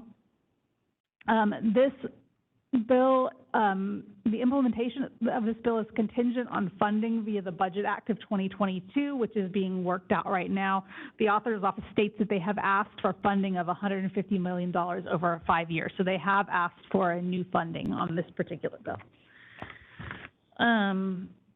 At the April meeting, Policy and Advocacy Committee recommended a support if amended position and recommended the amendments to address the issues raised in item 2 through 4 of my analysis. And like I said, the office is currently aware of that and considering it. Thank you, Roseanne. So are there questions or comments for members, fellow board members to Roseanne? And just for a matter of procedures, so when the PNA votes or does a recommendation, obviously that's not the official recommendation of the board, just a reminder, so it comes back to us. Considering that there is some progress made, but we are still looking into it, my proposal is to stay on the same route that we started, but again, you know, the discussion will define that, if there is any. Any comments so far?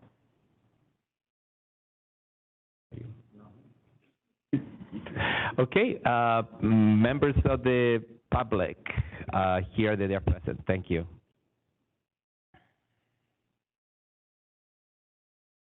Rebecca Gonzalez, NASW, California. We are in support of this bill. Thank you.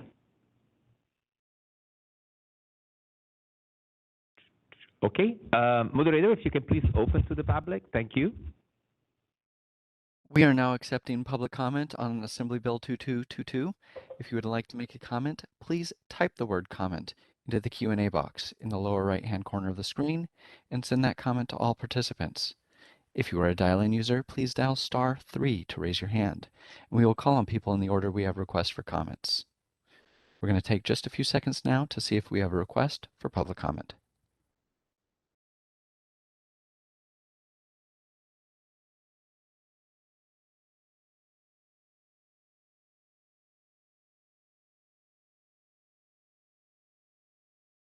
Seeing no request for public comment, do you wish to close comments at this time? Yes, thank you, moderator. Thank you. And we're back to the board at this point.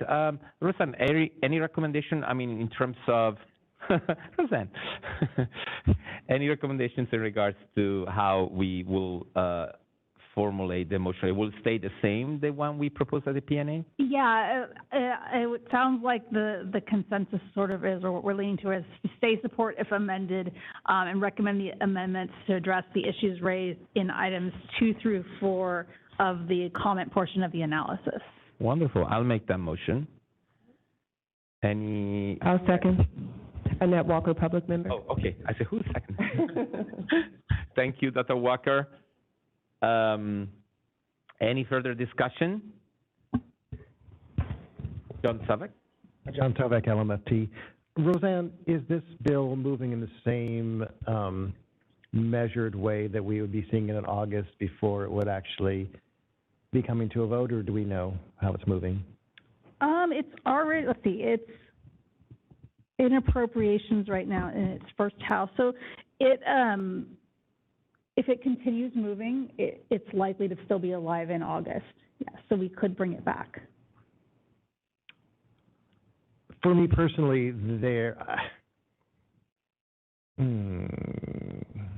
actually, I'm going to pause now. Thank you.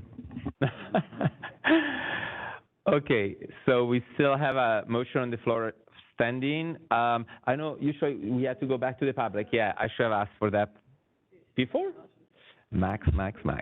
Moderator, if you can help us to open to the public, please, and having any open discussions about the motion that we just moved.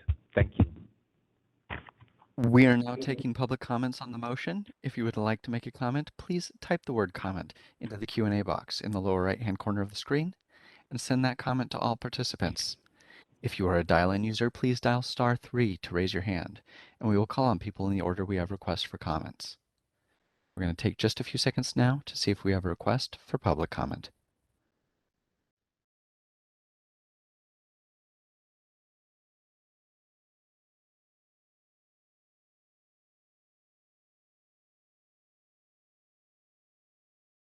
Seeing no request for public comment, do you wish to close comments at this time? Yes, thank you. Thank you so much, moderator.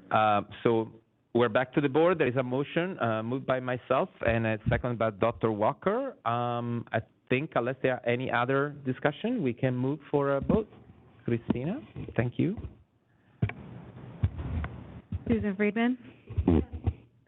Dr. Annette Walker? Yes. Wendy Strack? Yes. Justin Huff? Yes.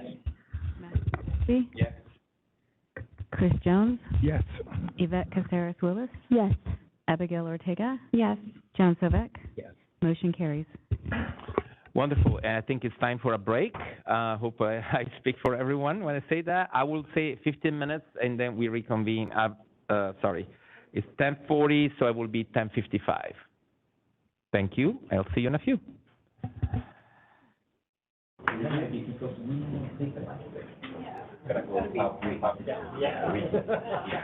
Good. I do it now.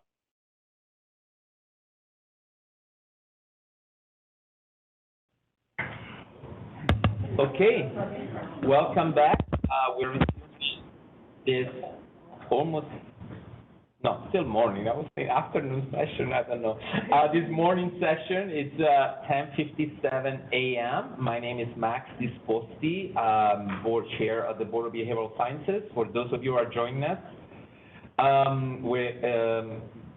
we're moving on to our next agenda item, which is letter H, which is recommendation number 8 to support, if amended, of Assembly Bill 2666 from Salas on behavioral health internship grant program. And Roseanne will lead us the way. Thank you, Roseanne. Yeah, so AB 2666 is it's number 3 of the 4 bills that create a grant program. And this bill would require the Department of Healthcare Access and Information, or HCAI, to establish and administer a grant program to provide stipends to students in behavioral health fields of study and practice who are interning in or completing licensure hours at federally qualified health centers, also referred to as FQHCs, and who are unpaid. So under existing law, just a little bit of some additional information about FQHCs. Those FQHCs and rural health clinics are provide services that are covered Medi-Cal benefits, and their services that they provide there are reimbursed on a per visit basis. And the law defines an FQHC or an RHC visit as a face-to-face encounter between a patient at one of those places and one of several types of health professionals. And it includes things like physicians or psychologists, and then our 2 license types that are included in this are licensed clinical social workers or marriage and family therapists. So FQHCs and RHCs can be hired by those centers and be eligible for Medi-Cal reimbursement to see clients there. So this particular bill would require HCAI to establish a grant program for unpaid behavioral health interns and associates, and to consider mental health professional shortage areas and underrepresented groups in the behavioral health workforce when allocating these stipends to applicants. It requires HCAI to collect data from the FQHCs and the grant recipients on demographic characteristics, including languages spoken, race, ethnicity, and collect this to evaluate the impact of the grant program on serving the behavioral health needs of the patient community and the diversity of the behavioral health workforce. So the author in running this bill is seeking, again, to help professionals that are struggling to finish their credentials and begin the work in communities that need it most. In terms of this bill, just a little bit of feedback from a staff perspective. It might be helpful to further specify qualifying criteria for the stipends, including the type of registration or profession that the student is working toward, the required length of service, and the number of years eligible for the stipends. And in addition, this bill, like the first of these types of bills that we talked about, does not identify a funding source. So at the April Policy and Advocacy Committee meeting, the committee recommended a support if amended position on this bill and requested 3 types of amendments. An amendment to identify a new funding source in order to ensure that this does not take away dollars from an existing grant or stipend program. And then an amendment to also include community-based organizations as a work setting eligible for the grants. The concern was being that SQHCs are not in all underserved areas, and there might be underserved areas where there's nonprofits also doing this type of work that are worthy of being supported by the grant program. And then an amendment to further specify what areas of study are encompassed in behavioral health fields of study. The bill uses the term behavioral health fields of study, but it doesn't define that, and that's a pretty broad term. So what exactly does that mean? What type of professions do students need to be seeking licensure or certification in to be eligible? Do they need to be registered? Is there a certain time commitment? Things like that. So I have, after the P&A discussion, I relayed that to the author's office. I have not gotten any feedback so far. So with that, I'll open up for discussion. Thank you. Thank you, Roseanne. Yes. Thank you, Roseanne. Okay, any discussions or questions from the board in regards to this bill? I know we had some conversation with our board, public at the time, our associations. Any comments from, yes, people from the public? And then we'll go back to Susan. I apologize, Susan. No, I was just going to say it's another one of these bills that's very laudable, incredibly laudable, but it needs some work. And you said you're waiting to hear back, so. Thank you. I'm not making a motion. Okay, thank you, Susan. We can go back to the board if there are more comments, so no problem. Yes, Jennifer. I think it's still good morning. Good yes, morning. It is. This is Jennifer Alley with California Association of Marriage and Family Therapists, and we do have a support position on this bill, and I think that this bill somewhat dovetails into another bill that's on your agenda later, and that would be SB 966. Both of those bills deal with federally qualified health clinics and rural health clinics. So they exist, you know, their origins are in federal statute. They're health clinics that are focused on serving uninsured or the Medicaid population. And right now they do provide behavioral health services. During the pandemic, there was a waiver issued that allowed associate MFTs and associate social workers to provide behavioral health treatment in those settings. Prior to the pandemic, that had not happened. SB 966 would allow that to continue ongoing. And so what this funding would do would help supplement the clinic resources to ensure that they can actually employ, hopefully employ associates and a broader number of MFTs and LCSWs in their settings. Medi-Cal policy prohibits a clinic from doing what is called same-day billing. So if a clinic patient comes in and they see their primary care provider, and they said, you know, I'm kind of struggling this, and they say, oh, we'll go ahead and talk to, you know, our behavioral health provider over here. The clinic is unable to bill for that position, so it's very difficult for them funding-wise to have to be able to utilize that. It's easier to get a patient to see the behavioral health provider when they're in there from a primary care visit because they're already there. And, you know, just time away from work, travel time to the clinic, you know, it's been a barrier. And so we really think that this stipend and funding is a little bit, is similar to the other bills, but it's very, very different just based on the population that these clinics serve. And so I would ask the board to support the bill. Thank you. Thank you. Rebecca Gonzalez, NASW, California. We also have a support position on this bill, but the amendments you discussed, Roseanne, seem reasonable. Thank you. Thank you. Thank you, Rebecca.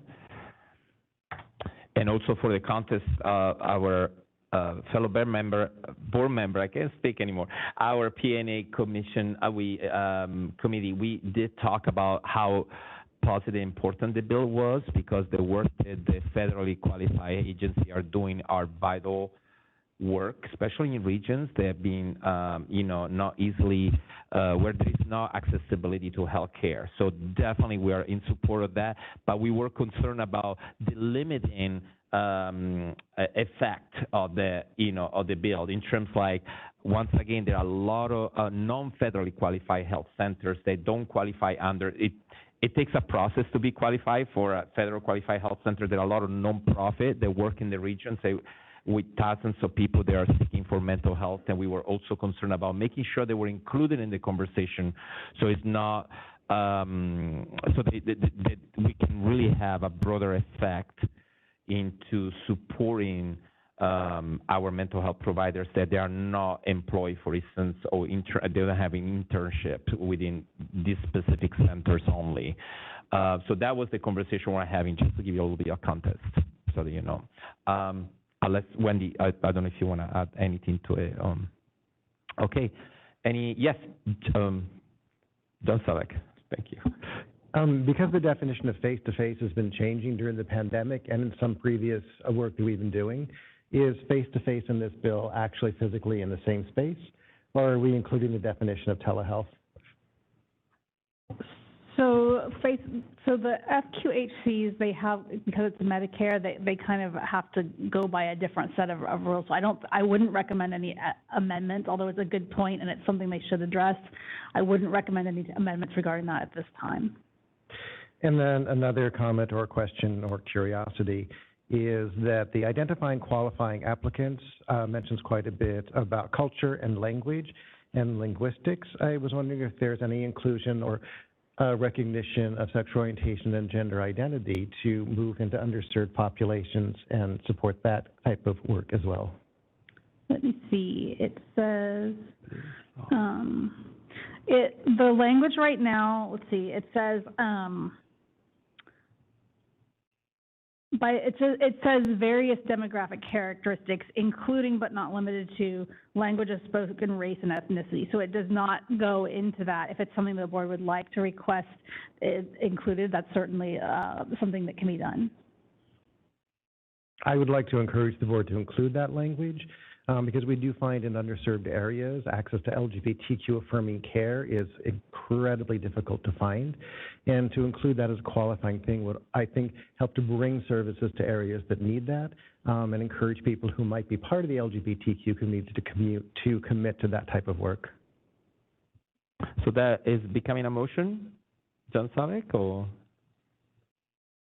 So you would want to include in the demographic, so in the demographic data that's collected, you would also want to include a sexual orientation and gender identity. That's what I heard. So I want to be clear. The piece that I'm trying to look at is the identifying qualifying applicants piece. So it's not necessarily about the population being served, but under comments, when it says number 2, identifying qualifying applicants, I think that a qualifying applicant who identifies as LGBTQ, I would want that definition to somehow be added in.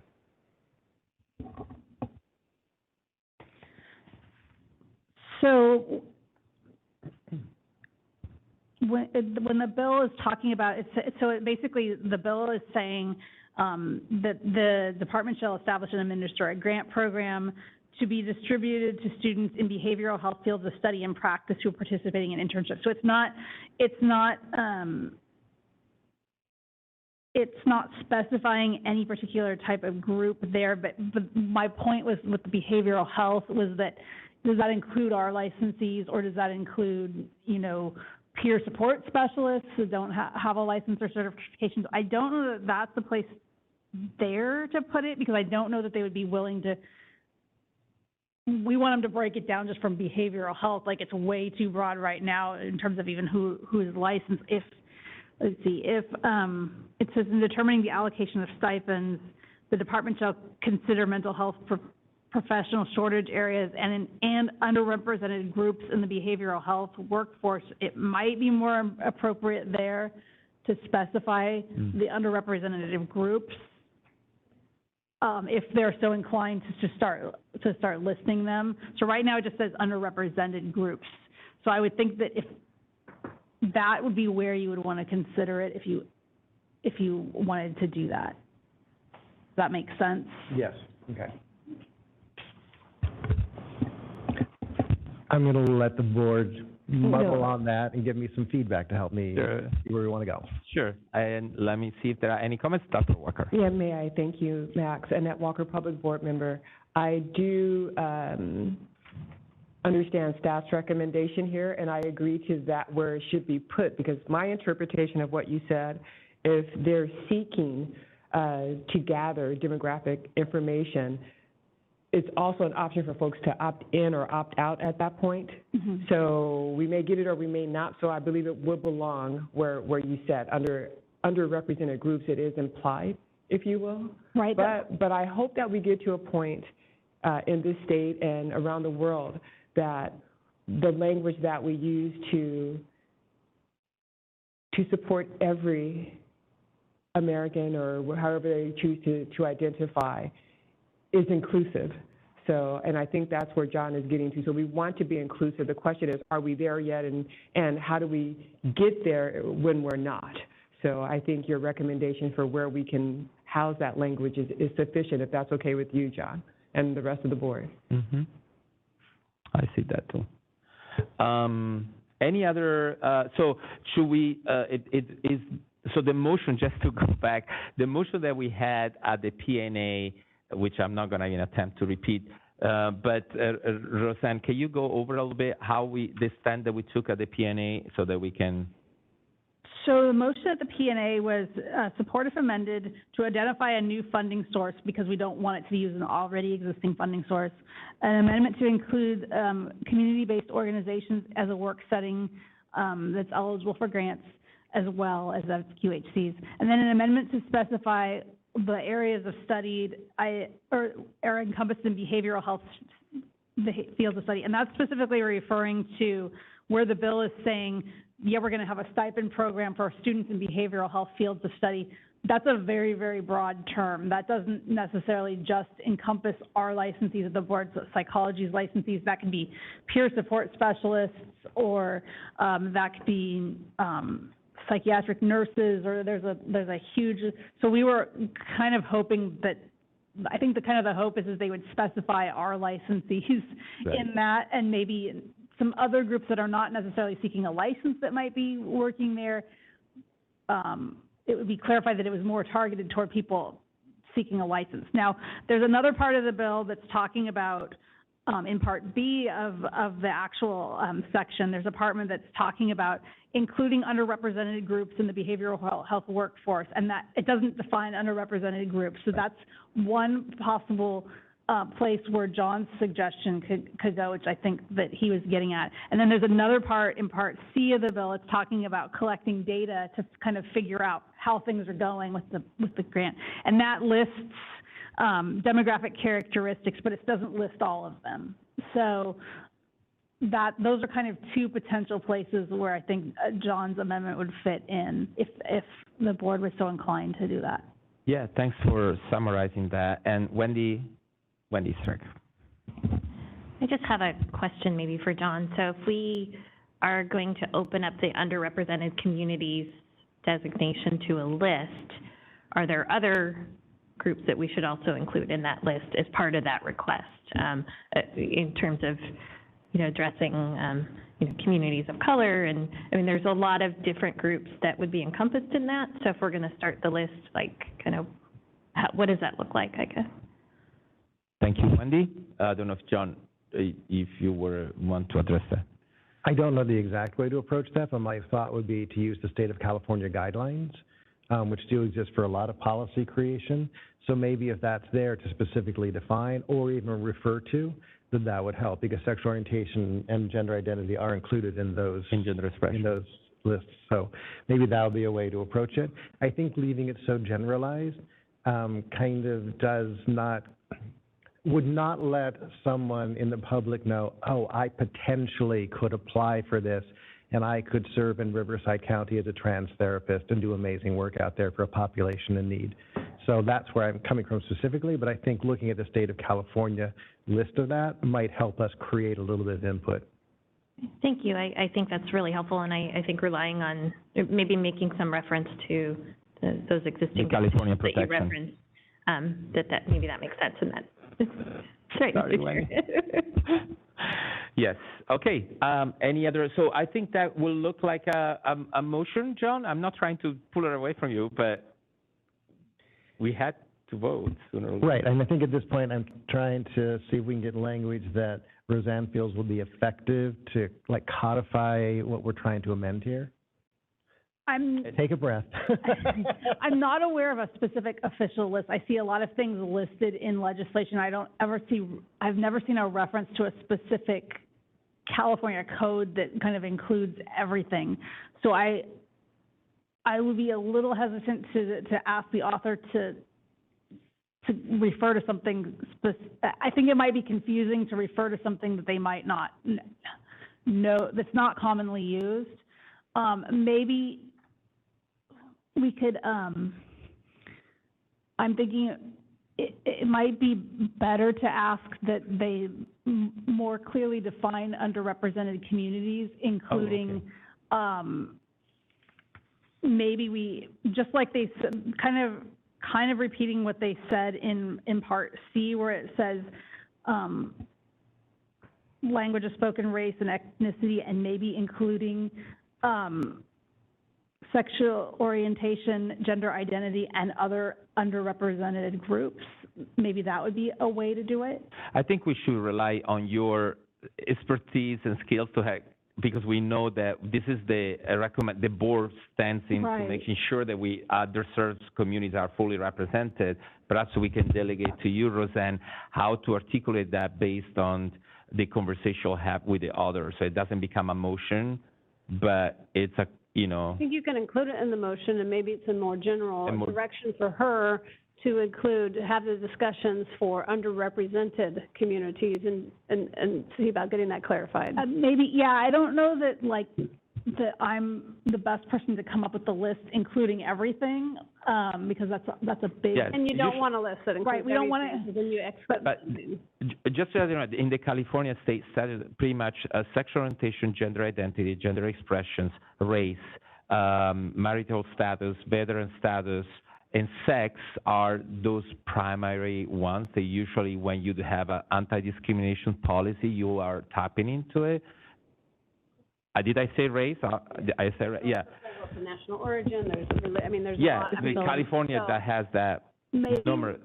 Maybe we could just ask to better define underrepresented groups and also to make sure to include sexual orientation and gender identity, since that's not called out right now in the bill. Yeah. Okay. I like that. And do you want to do it in both places, in both subsection B with where the underrepresented groups is references, and then also the data collection? Sounds the right place. Yes. Thank you. Okay. And I know I have Abigail trying to comment. Thank you. Yeah. I just want to say there in the bill about 988, there is a extensive list of what how they ensure equitable access to services, and they list out all of the communities. In where are you looking? So page 19 of AB 988. Okay. Yeah, it's a different bill, but I remember. But there is the list. It's a comprehensive list, yeah. Okay. Thank you. We can use that as a I can cite that as an example. Right. And that's thank you for that. So yes, so the motion would be the support if amended to include the amendments requested by the P&A committee on April 20th, and then also in Health and Safety Code 127840B and C, where it's referencing underrepresented groups, ask for a ask them to a more expansive definition, thank you, of that, and to also include sexual orientation and gender identity, and then also in C for the data collection to also include more expansive, to also include sexual orientation and gender identity and make it consistent with the names underrepresented groups. Justin Huff, LMFT, just point of clarification. When we're talking about further definition of underrepresented groups, we're focusing on the therapists, correct? Or the behavioral health providers, not the recipients of Yes, behavioral health it's talking about basically the stipends, and when it refers to the underrepresented groups, it wants to make sure that the people getting the stipends, they need to consider underrepresented groups in that. So that's what it's referring to, is the actual grant recipients. Can I ask some questions, or are we moving to it?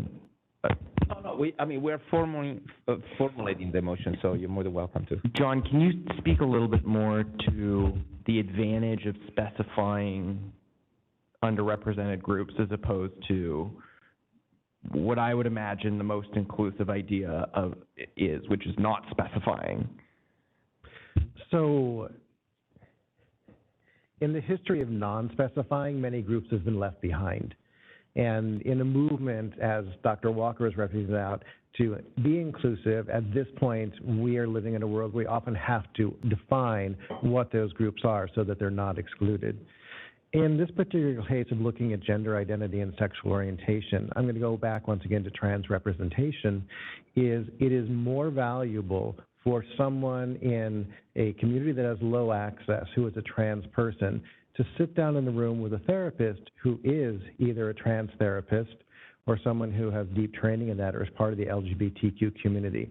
It's going to have much better clinical results. And so by including underrepresentation of sexual orientation, gender identity in this bill, it means that then a clinician will be encouraged, oh, there's money for me to go through school. And then as they move out into the community, they're able to serve that population directly. Yeah, excellent, thank you. If I may add to that, by direct experience also, there are a lot of these settings that, even though they are nonprofit, are religious-based, and they have public funding too, and sometimes they do struggle with that representations, where they, in their idea of inclusivity, sometimes LGBT people are not seen as part of it. So that's another reason why, in my opinion. Before we move on, I'm sorry. Yes, Annette sorry, Walker, Dr. public Walker, member. yes. I would also think that we would want to be consistent with our agency, with BBS, and maybe what we already have, that list that exists in HR, other places. I look to our EO, to Steve, for that help, because I think we would want to be consistent. Otherwise, we may have to update our own information if we start a new list. So does that make any sense? Yes. We need to look right here at home and look at what information, how are we classifying and defining in this area as well, right? So I just think another place to look is right here at home. Right. For that defining list, if you will. Right, in the BBS, because it works under the state of California, so those are always present in our disclosures and hiring process and all of that. Yeah, thank you for that. Okay, so it looks like we have a motion, and we're looking for anyone to second the motion. Justin Huff, second. Thank you. And now we can go to the public. Moderator, if you can. I already heard from our public here, but moderator, if you can please help us and see if there are any comments from people on the web. Thank you. We are now accepting public comment for this motion. If you would like to make a comment, please type the word comment into the Q&A box. For dial-in users, please dial *3 to raise your hand. I see that our first request for comment comes from Leah Brew. Bear with me just a moment, and I will send you a request to unmute your microphone. Brew, LPCC member. I cannot believe I'm going to say this, but you may want to make sure that trainees who are LPC or who are seeking the LPCC are also able to do this, because they're not under the purview of the board. Thank you, Dr. Brew, also former Board of Behavioral Science member for many, many years. Thank you. Any other comments from our public? Moderator. Those are all the requests that we have at the moment. Do you wish to close comments at this time? Yes, thank you. So if I read properly, there was a recommendation perhaps to make sure that we have also in our language. Roseanne, can you speak to that? Yeah, so the LPCC and LPCC trainees are kind of opens up another question that we're going to get into a little bit later, but they are actually not yet authorized to work in those facilities and receive Medi-Cal reimbursement. They can work, but they can't receive reimbursement. And so we can ask that all of our license types are included. I don't think they're going to put the actual language about trainees in. There's been a number of bill attempts to do that, and there's like Medi-Cal funding issues and things that still have to be worked out. So that's something that the board has been supportive of when CalPIC has run it in the past. I think maybe we just define behavioral health fields of study to include all board licensees and pre-licensees, and leave it at that. Yeah, that sounds like a fair representation. Leave it up later. Thank you, Roseanne. So if John Savex agrees, and if our second Justin agrees to that, it looks like we do, then we have a motion on the floor and we're ready to vote. Any other comments from the public that are present? Okay. And Christine? Sorry, I was still typing. Susan Friedman? Yes. Dr. Annette Walker? Yes. Wendy Strack? Yes. Justin Huff? Yes. Max Disposti? Yes. Chris Jones? Yes. Yvette Caceres-Willis? Yes. Abigail Ortega? Yes. John Sovic? Yes. Motion carries. Wonderful. Thank you again. We're moving forward. Recommendation number 9 to for the support of the Senate Bill 964 from Wiener on behavioral health. Roseanne, thank you. Yeah, so SB 964 takes a number of steps to address the current behavioral health workforce shortage. Excuse me. It does a number of things. It's kind of like a number of multi-bills, several bills in one. So it does a bunch of different things. It tasks the University of California education system with conducting an analysis of the scope of practice laws for behavioral health workers, as well as license and training and renewal requirements for an expired license, and an analysis of health plan hiring guidelines and practices. So kind of getting some of the data that the board's been wanting. It tasks the youth system with being able to get that. It also tasks the state's public post-secondary education institutions with developing accelerated programs of study related to degrees in social work. It requires the HCAI to establish a stipend program for students pursuing a master's degree in social work with a specialized focus on public behavioral health. And it also requires HCAI to request to the UC system to contract with them to provide a landscape analysis of the behavioral health workforce and state's workforce needs. And then finally, it requires the Department of Health Care Services to establish a certifying body and provide for statewide certification of peer support specialists. And so, the peer support specialist component kind of follows up on an existing bill that was run a year or so ago to establish a peer support specialist certification program, and then require the DHCS by July of this year to establish statewide requirements for counties to individually certify peer support specialists. And with DHCS kind of overseeing and developing the certification program standards. So this bill kind of cuts to the chase and just assigns DHCS to, instead of having counties individually do that, to have DHCS be the overseer and certifier of peer support specialists. So a couple of things to focus on. The stipend program that the bill provides for students pursuing a master's degree in social work focused on public behavioral health. And for that stipend program under this bill, an eligible student would receive a $18,500 stipend per year for 2 years if they complete 2 years of employment in a public behavioral health agency or provider. In terms of the analysis of the workforce needs, it would be an analysis of the behavioral health workforce, a demographic analysis, an analysis of the number, type, and location of behavioral health care workers needed. So a lot of what the board has been hoping to get over the past few years with these past legislative efforts to try to gather data, that would be very helpful to us. in terms of moving forward and kind of having some of that research that we would like to have that's not really out there right now. It would also require DHCI to request the UC system to look at the scope of practice laws for behavioral health workers and also health plan hiring guidelines and practices for different behavioral health certifications and also license requirements and compare and make recommendations.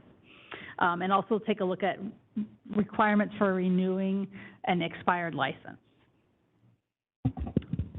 So in terms of this bill,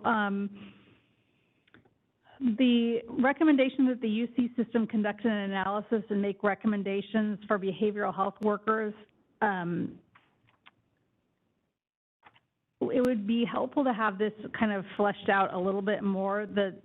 In one place, the bill defines behavioral health care workers, but then it references behavioral health practitioners in another place.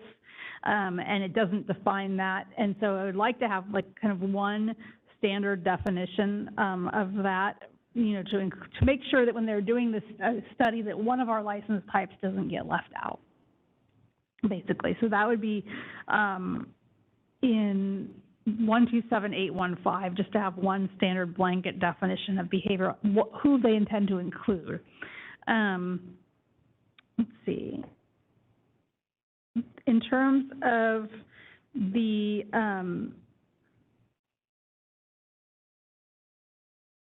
stipend program for social workers, the board might wish to discuss whether it's appropriate to establish the stipend program only for social work students or for other behavioral health students as well. So those are a couple of pieces of feedback. The Policy and Advocacy Committee recommended the board consider taking a support position on the bill and directed staff separate from its position to reach out to suggest further defining behavioral health care workers and professionals for the purposes of the UC study and analysis. And so staff has reached out and provided that feedback to them. Thank you, Roseanne. I would like to repropose that motion on the floor, and then we can open the discussion. It's motion of support, and if modified. I'll second the motion. If amended, I'm sorry. Yeah. The motion at P&A was support, and then separately to reach out, because I think the thought at the time, it wasn't support if amended. It was support and then reach out, because I don't think that the committee felt that like it was, and I agree that it's not like a deal breaker. Right. So if they don't. That's what I meant. Yeah. Thank you. And I know you reach out, but we haven't had any feedback. But yeah, motion of support. And we have Wendy seconding that, and we open the conversation. Any board members that would like to share and comment? Okay. Members of the public that they are here?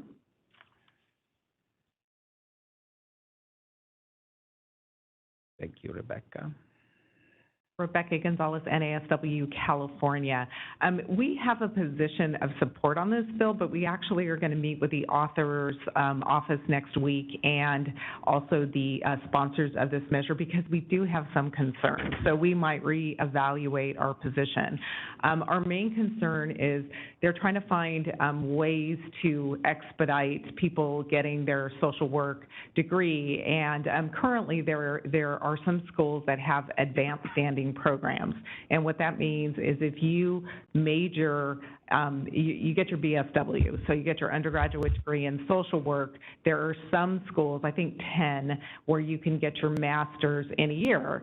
And those are great programs, and we support that, and we want those to be expanded. So have been told that was the intent of this bill, but the way it's written, it alludes to things that might even go beyond that. And any degree, we want to add language that it has to be accredited.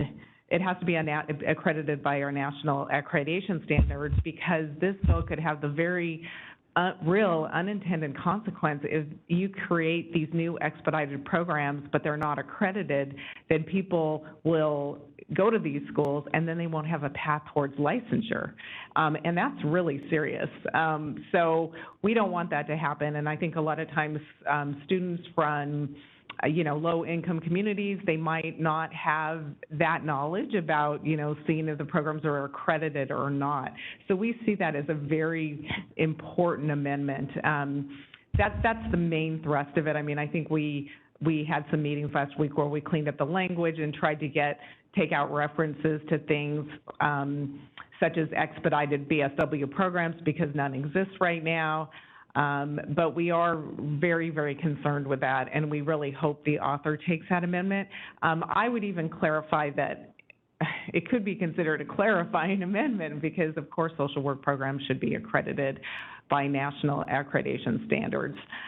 There are also some concerns about the scope provisions such as, but this isn't the focus of our concern, but just sharing concerns of other groups that is the UC the appropriate place to look at scope issues? Really, what is their expertise here? So there's some fear that they're going to, interfere with the scopes, and maybe it shouldn't be UC that is doing that and making those recommendations. I know the MFTs went through a 3-year process where they looked at scope and made clarifying changes and passed that bill last year. So we would argue that maybe the professional associations are the ones that should be looking at the scope provisions. But like I said, our main real deep concern is that we think the bill should be amended, that any program, new program that is created, it has to have national accreditation standards. Thank you. Thank you. Thank you, Rebecca, for that. And we are definitely looking forward to that feedback for your next week meeting. That would be really interesting. Thank you. Yes, Jennifer. And this is I'm Jennifer Alley with the California Association of Marriage and Family Therapists. We formally don't have a position on this bill. It's one that we're monitoring. We have been in work group conversations with the sponsor of the bill and numerous organizations to address additional funding requests that would be part of a larger budget ask in the bill that would expand who would be receiving scholarships, stipends, and loan forgiveness programs. And that language is still just kind of evolving at this point. And we did, as you know, just complete a modernization of our scope. And our concern with the UC conducting the scope is, are they really going to understand the differences between social workers, MFTs, and LPCCs to the extent if somebody just looked at what we do, they might confuse us with each other. And so we do have some hesitant concerns with that as well. Thank you. Thank you for your feedback. Moderator, if we can go on the public, and then there are other comments from the board, you're more than welcome to join. Thank you, moderator. We are now accepting public comment on 964. If you would like to make a comment, please type the word comment into the Q&A box in the lower right-hand corner of your screen and send that comment to all participants. If you are a dial-in user, please dial *3 to raise your hand, and we will call on people in the order that we have requests for comments. And our first comment comes from Ben Caldwell. Bear with us just a moment when we will send you a request to unmute your microphone. Thank you. Good morning. Ben Caldwell, MFT. Appreciate the concerns that have been raised by Ms. Gonzalez, Ms. Alley. At the same time, really want to encourage the board to take a support position on this legislation.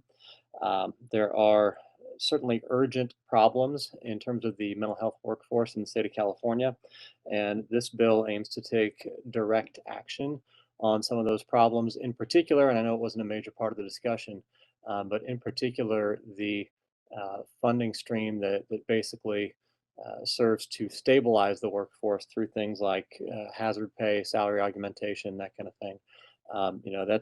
That's an immediate and tangible impact, and we know that part of the reason why we often struggle to maintain people through the career pipeline all the way to licensure is because of pay.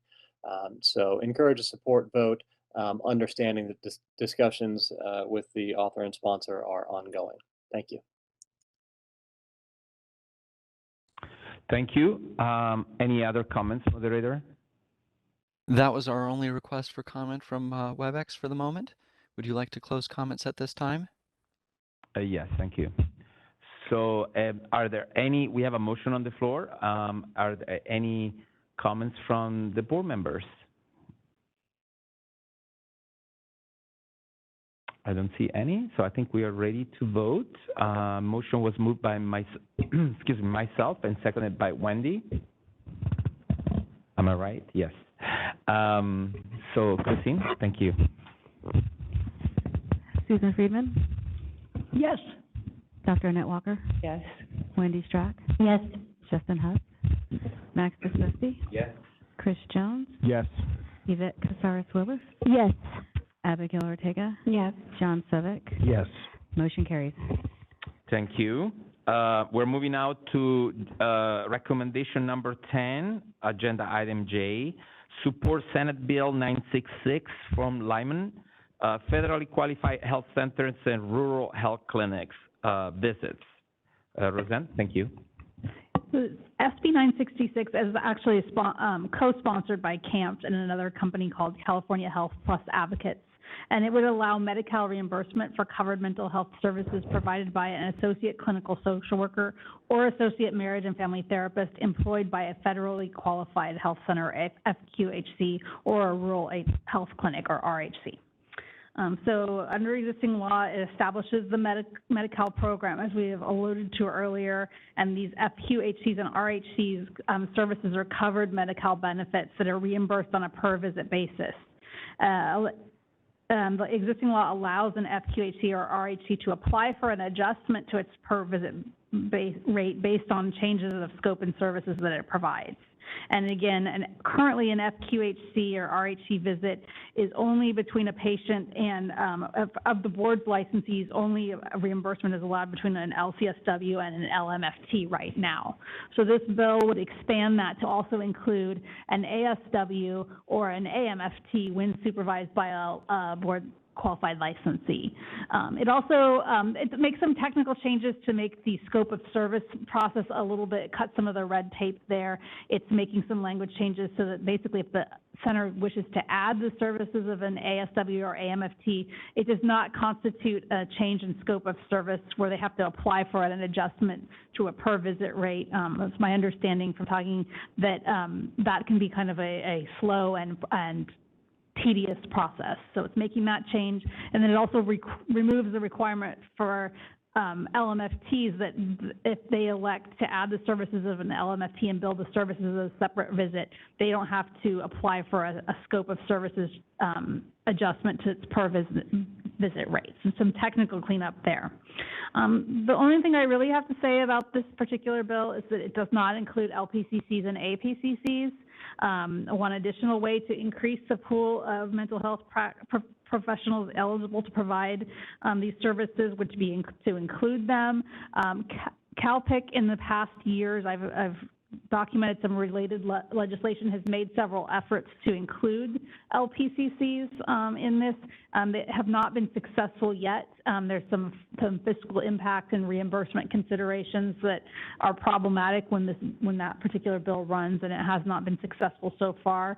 But that would be would be logical at some point, maybe if not through this bill, to have them included. The Policy and Advocacy Committee at its meeting recommended that the board consider taking a support position on this bill. Thank you, Roseanne, for the summary. As always, I would like to make a motion to reconfirm on the board the approval for the bill as it stands, and any other comments from the board or questions. Yes, Susan.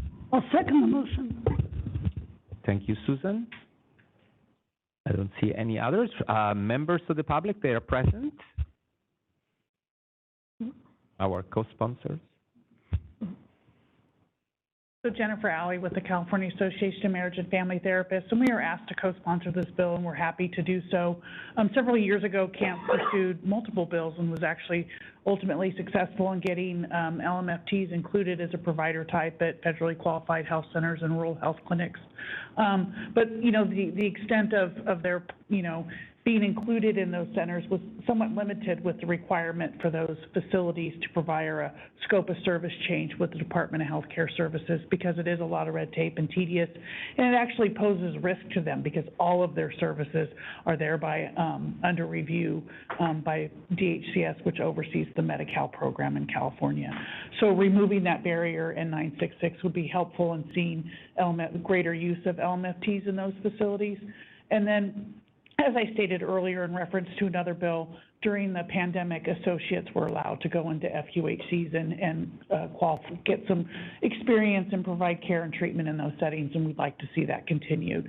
So California Health Plus Advocates is the advocacy entity for the California Primary Clinics Association, and so they represent the FQHCs and the RHCs. So thank you, and I'm available if you have any other additional questions. Oh, I would like to add, so LPCCs aren't in, to my understanding, they're not eligible Medi-Cal providers at this time. And so for MFTs, first we had to become a Medi-Cal provider and then started applying to the various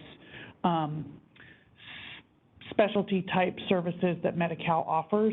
And so I'm not opposed to LPCCs going into those clinics. It's just at this time they need to do those other things first. And so there's a significant cost associated with removing the scope of service filing requirements and adding 2 additional new provider types to 966. And so the success of this bill is unknown at this time. It is in the Appropriations Committee, but adding LPCCs would definitely add additional cost burdens, which would really kind of jeopardize the existing providers that went into those clinics during the pandemic, and we could really see a disruption in continuity of care. And so I just wanted to point that out. So thank you.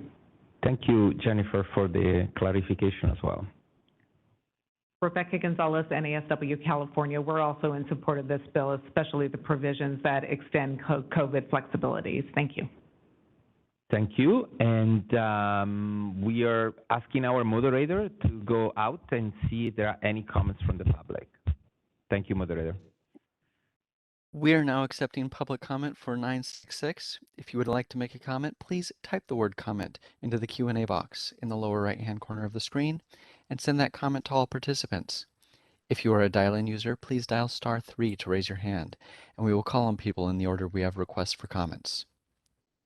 We're going to take just a second now to see if we have a request for public comment.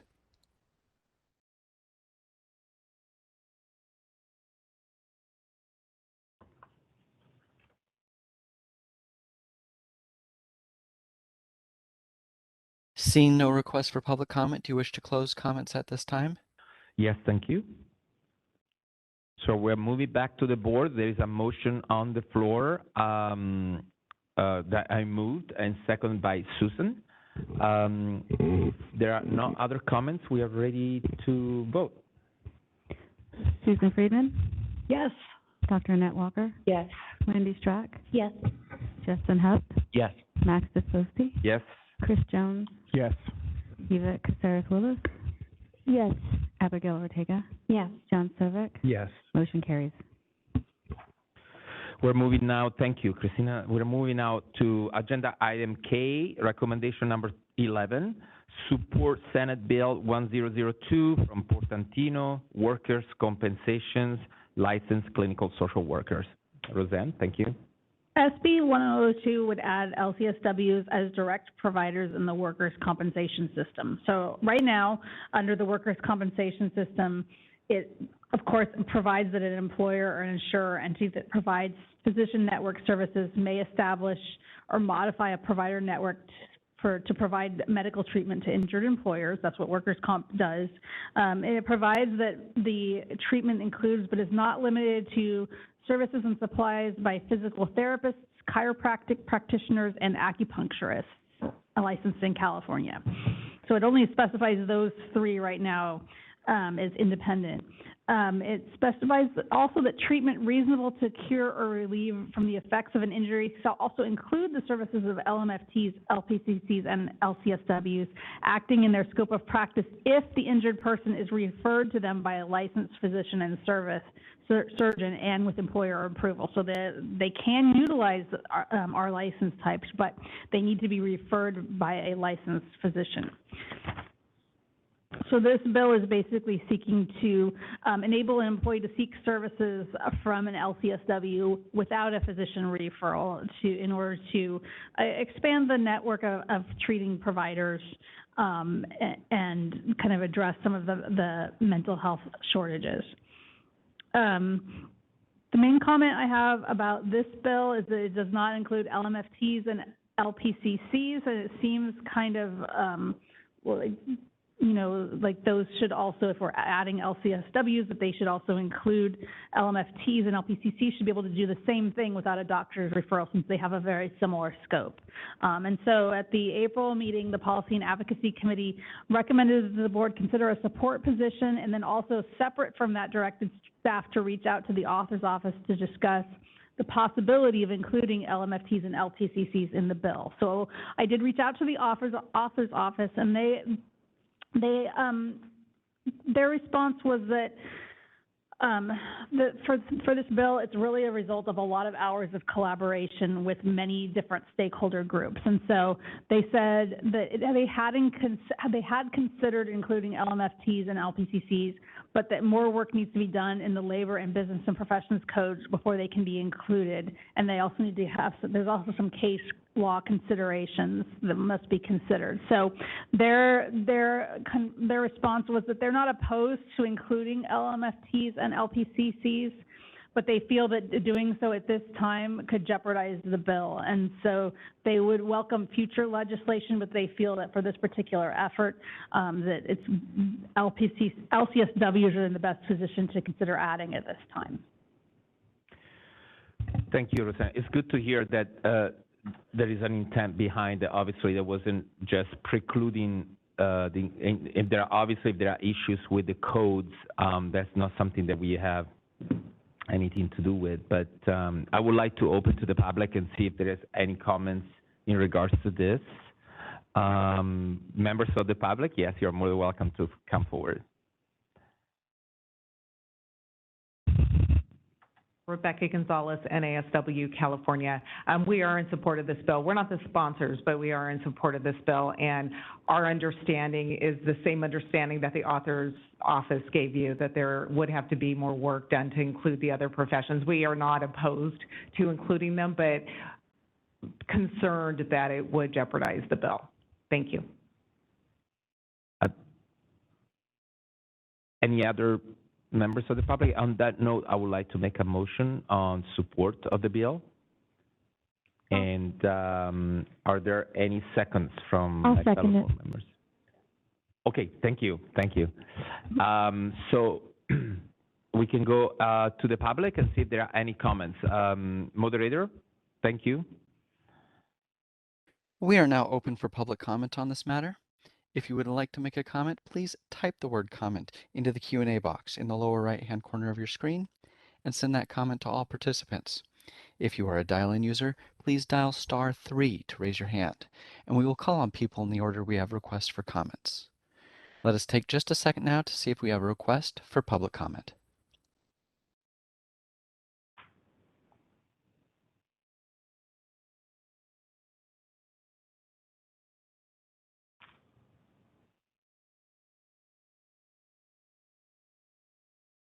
Seeing no additional requests for comments, would you like to close comments at this time?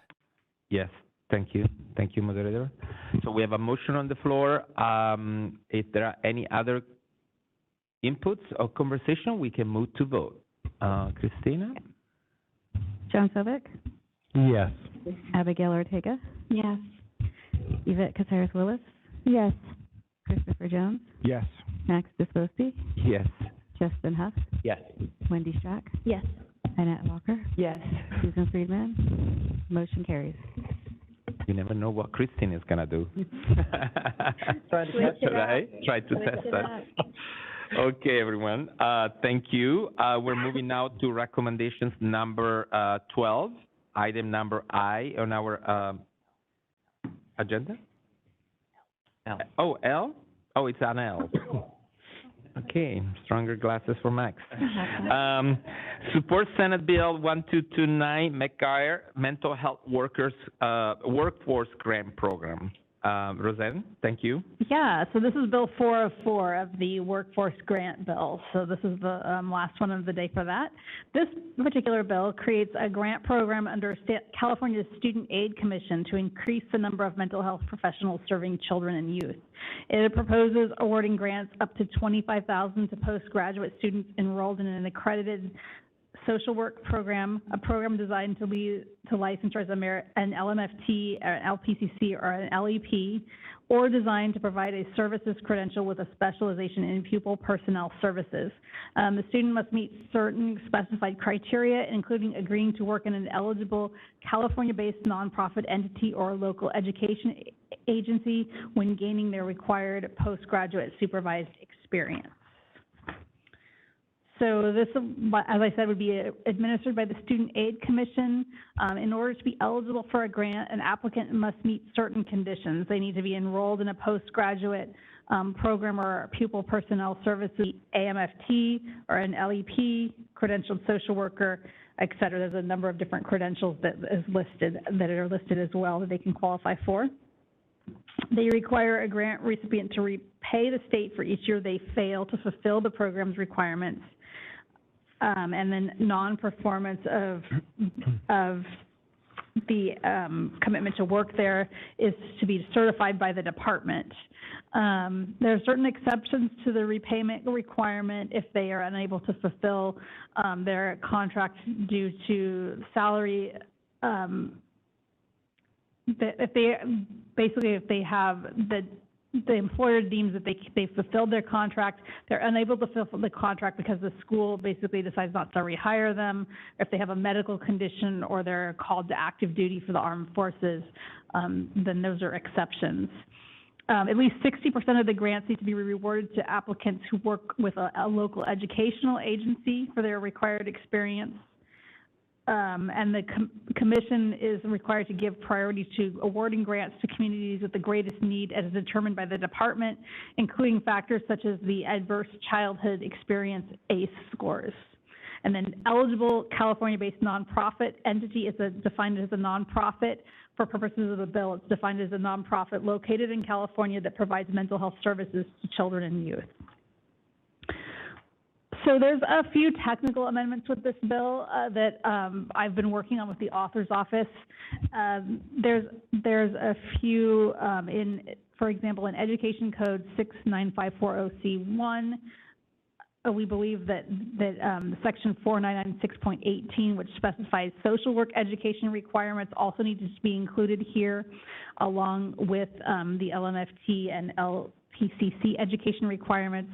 Also, it may not be necessary to reference the BPC section for LEP licensure requirements here because the subparagraph already references Education Code which specifies pupil personnel services credential, although I would refer that to the LEP Association to determine if they want that specified or not. That's a very technical sort of thing.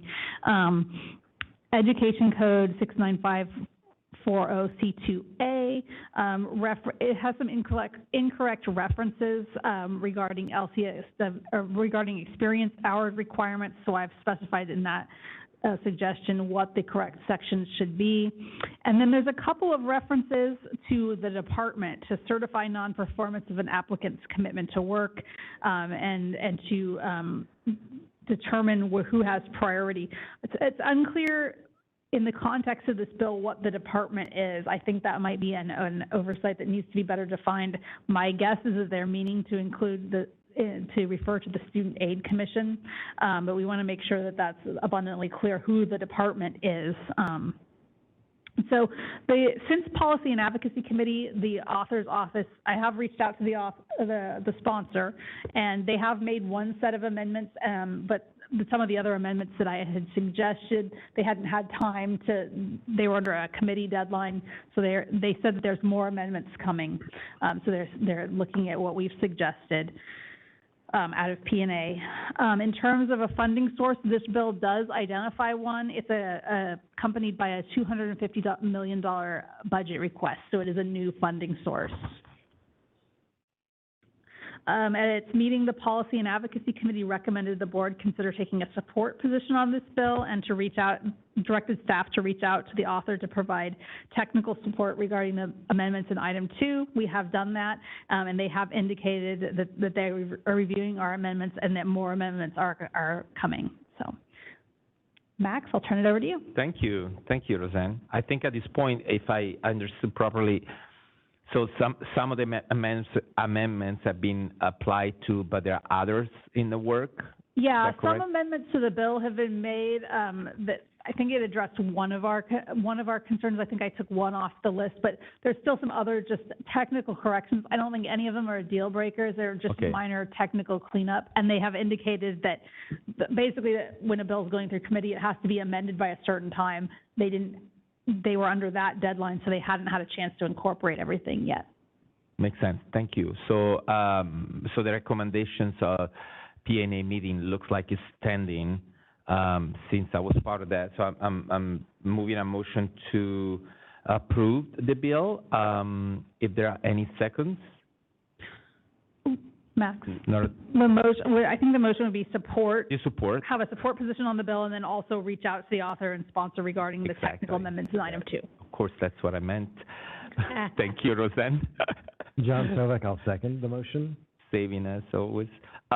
Thank you, John Slovak, seconding. Are any conversation, any discussions?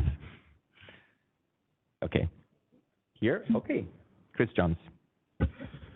So with regards to the people personnel services credential, you know, that's the path that school psychologists need to take in order to get the LEP.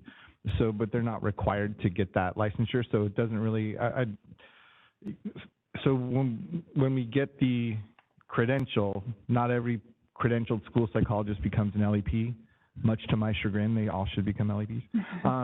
So would that make a difference with regards to if they choose not to get the licensure, whether they would be eligible for the grant? Let's see. Good question.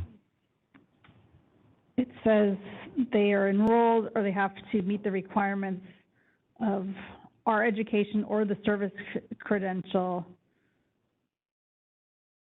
So I don't know that it hurts to have anything in LEP. I think I would reach out to CASP to just have them take a look, because I think that would be the best advice there to see if they're okay with that, because I don't think that LEP is needed because they have to get a service credential, correct? Yeah, in order to get the LEP, you have to start out as a school psychologist with a credential. Now, having the LEP, you're not required to maintain the credential unless you're going to work in a school. So if you're going to only work in private practice or in a clinic, then you're not required to keep that credential. Okay. But you have to keep, you need to maintain your license. So what I think what I would recommend is just leave the technical support in there where I questioned it in the analysis, and I think you would direct me to reach out to CASP just to point that out to them to make sure they're aware of it and they like the wording. Okay, that's something that you would do? I would do. Okay. Yeah. Can I direct you to do that, Roseanne? Yes. Okay, awesome. And then the other piece too is that social workers can also get a pupil personnel. There's a social work PPS credential too. So I don't know if that impacts them or not. You can get a PPS in social work. I have to defer to Rebecca on whether or not that requires them to be licensed also, because I don't know that part. But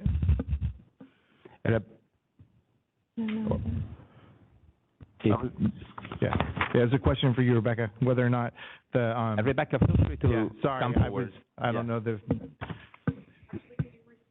Sure. So within Ed Code, we have the pupil personnel services credential, which allows us to be school psychologists, school counselors, but there's also a school social work piece of it. So I am not entirely sure whether or not if you have the PPS in social work, if you actually have to become licensed to do that, or whether it's just a credential. As Rebecca Gonzalez, NASW, California, you do not, to work in the schools, you do not need to be licensed. Okay. Some people do get their LCSW, but other people just work with the PPS credential. And also to shed more light, the amendment that added people with a credential into the bill, Melanie from CASP was kind of the lead negotiator on getting that in this bill. So they are supportive of that, as are the school social workers, school counselors, et cetera. Right. Okay. Yeah, I was just curious as to whether or not because I didn't know if that language would also impact, like impacting someone who gets the PPS, but then doesn't go for their LCSW license. If that would impact the grant too, would be the same cover, because it seems like we could be on a similar path. Right. So they would be able to be eligible for the grant. Yeah. All right. Thank you so much. Is that good, Roseanne? Yes. Okay. No, I'll reach out to Melanie from CASP regarding the 69540C1 where it mentions 4989.20 to make sure that they're happy with that wording and that they feel it makes sense for them. Thank you. Great.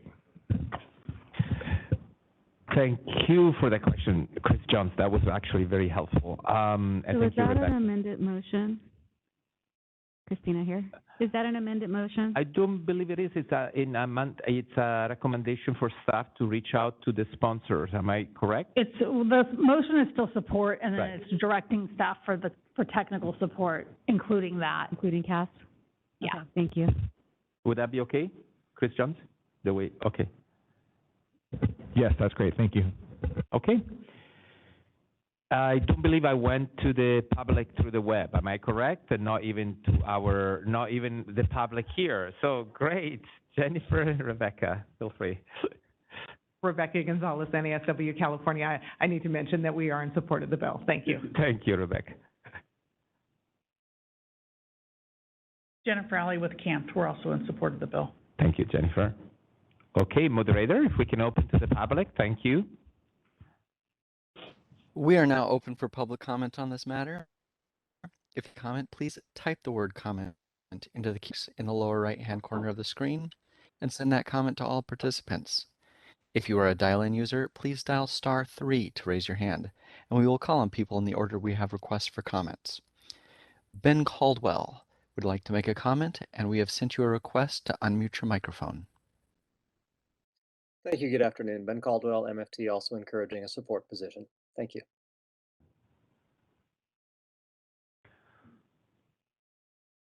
Thank you, moderator. Seeing no additional requests for comments, would you like to close comments at this time? Yes. Okay, we have a motion and a second. We are ready to vote unless there are any other comments? No. Okay. Christine, thank you. John Sobek? Yeah. Miguel Ortega? Yes. Yvette Caceres-Willis? Yes. Chris Jones? Yes. Max DeSosti? Yes. Justin Huff? Yes. Wendy Strack? Yes. Dr. Annette Walker? Yes. Susan Friedman? Yes. Motion carries. Thank you. We are moving to item M, recommendation number 13, consider Senate Bill 1237 from Newman, licensees and military services. And Roseanne. Yeah, so this bill's a little bit of a strange occurrence because what it's trying to do doesn't necessarily affect this board's interpretation of the law. It affects an interpretation of the law that another board took.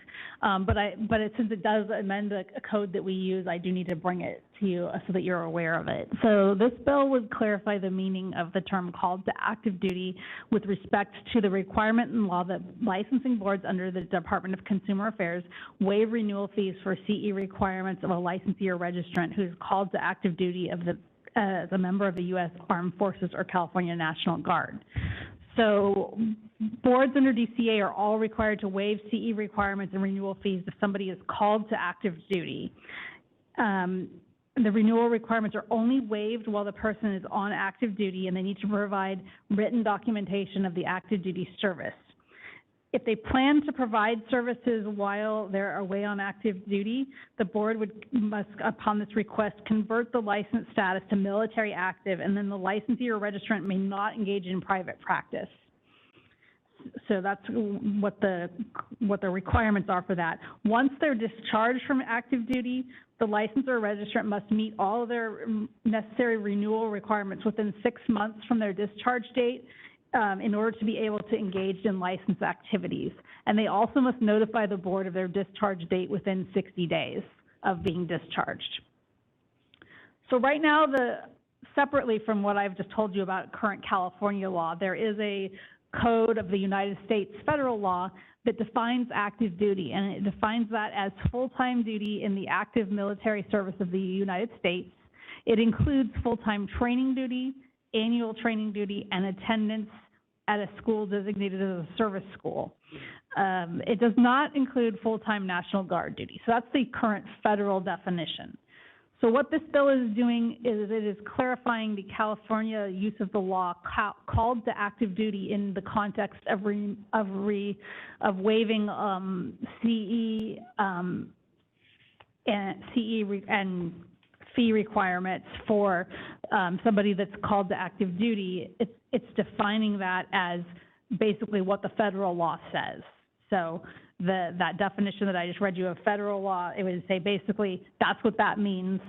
But on top of that, California also is also including individuals on active duty in the National Guard because they want to include that, and federal law specifically says it doesn't include that.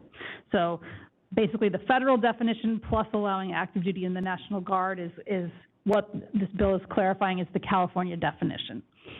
According to the author, there has been cases at other DCA boards where DCA has determined that military personnel with active orders to serve in a permanent career position at a base are not, quote unquote, called to active duty within the meaning of the exemption from renewal fees and other requirements, and that overly narrow interpretation has resulted in undue burdens for active duty military who want to maintain their professional license while also serving in a permanent assignment or career position outside of California.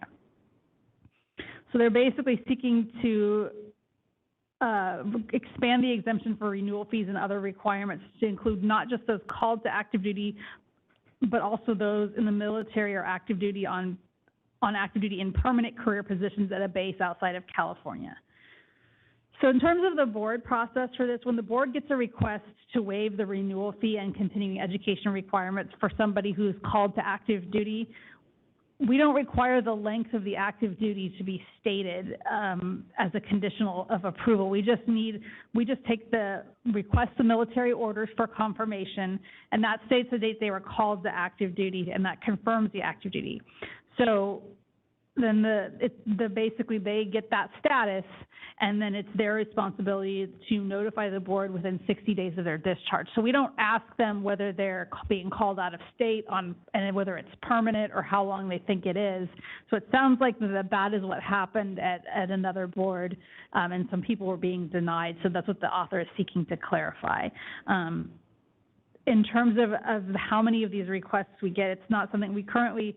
Since this requirement was instituted and it became effective in January of 2013, we've had a total of 15 applicants requesting this, and currently there's 7 individuals utilizing this waiver.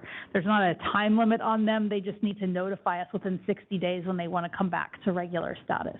So the Policy and Advocacy Committee opted not to recommend a position on this bill at its April meeting and just instead to continue to watch it. Yeah. Thank you, Roseanne. If there are any clarifications on the matter, pretty much it doesn't apply to BS because we have been doing that since day one. So my proposal is to stay and continue to watch the bill unless there are any changes or anything that might come forward. The law still applies to the law that's being changed applies to BBS, but it's not affecting how we interpret it. Yeah, it's a change of the code, so we need to know, but it's not. Yeah, because we're already operating on that premise. We haven't been making that interpretation that way. Thank you. So because we don't have a motion, I mean, I propose to continue to watch unless there are any proposals to move a motion or to do otherwise from the board. Okay. If not, we are going to the members of the public. Those that are present. We're not present. Oh, we are not commenting. Okay, thank you. And then moderator, if you can please open to the public to see if there are any comments. Thank you. We are now accepting public comment on 1237. If you would like to make a comment, please type the word comment into the Q&A box in the lower right-hand corner of the screen and send that comment to all participants. If you are a dial-in user, please dial *3 to raise your hand. We will call on people in the order we have requests for comments. Let's take just a few seconds now to see if we have a request for public comment.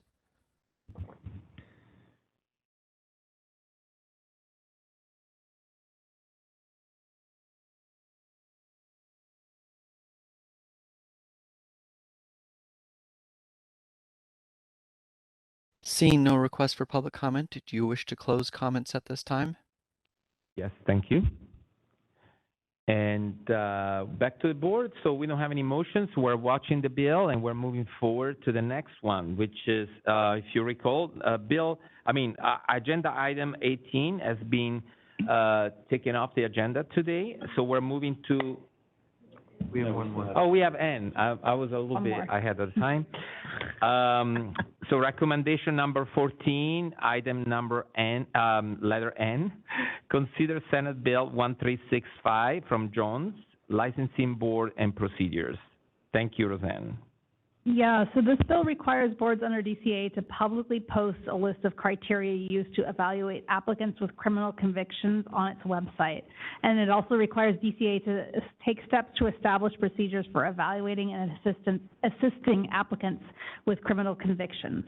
So we talked about a little bit earlier that the law currently only allows the board to deny a license in a couple of different situations. If they're convicted of a crime within the previous 7 years substantially related, unless it's a serious felony, or if they have been subject to formal discipline by a licensing board in the previous 7 years. So that's already set in law.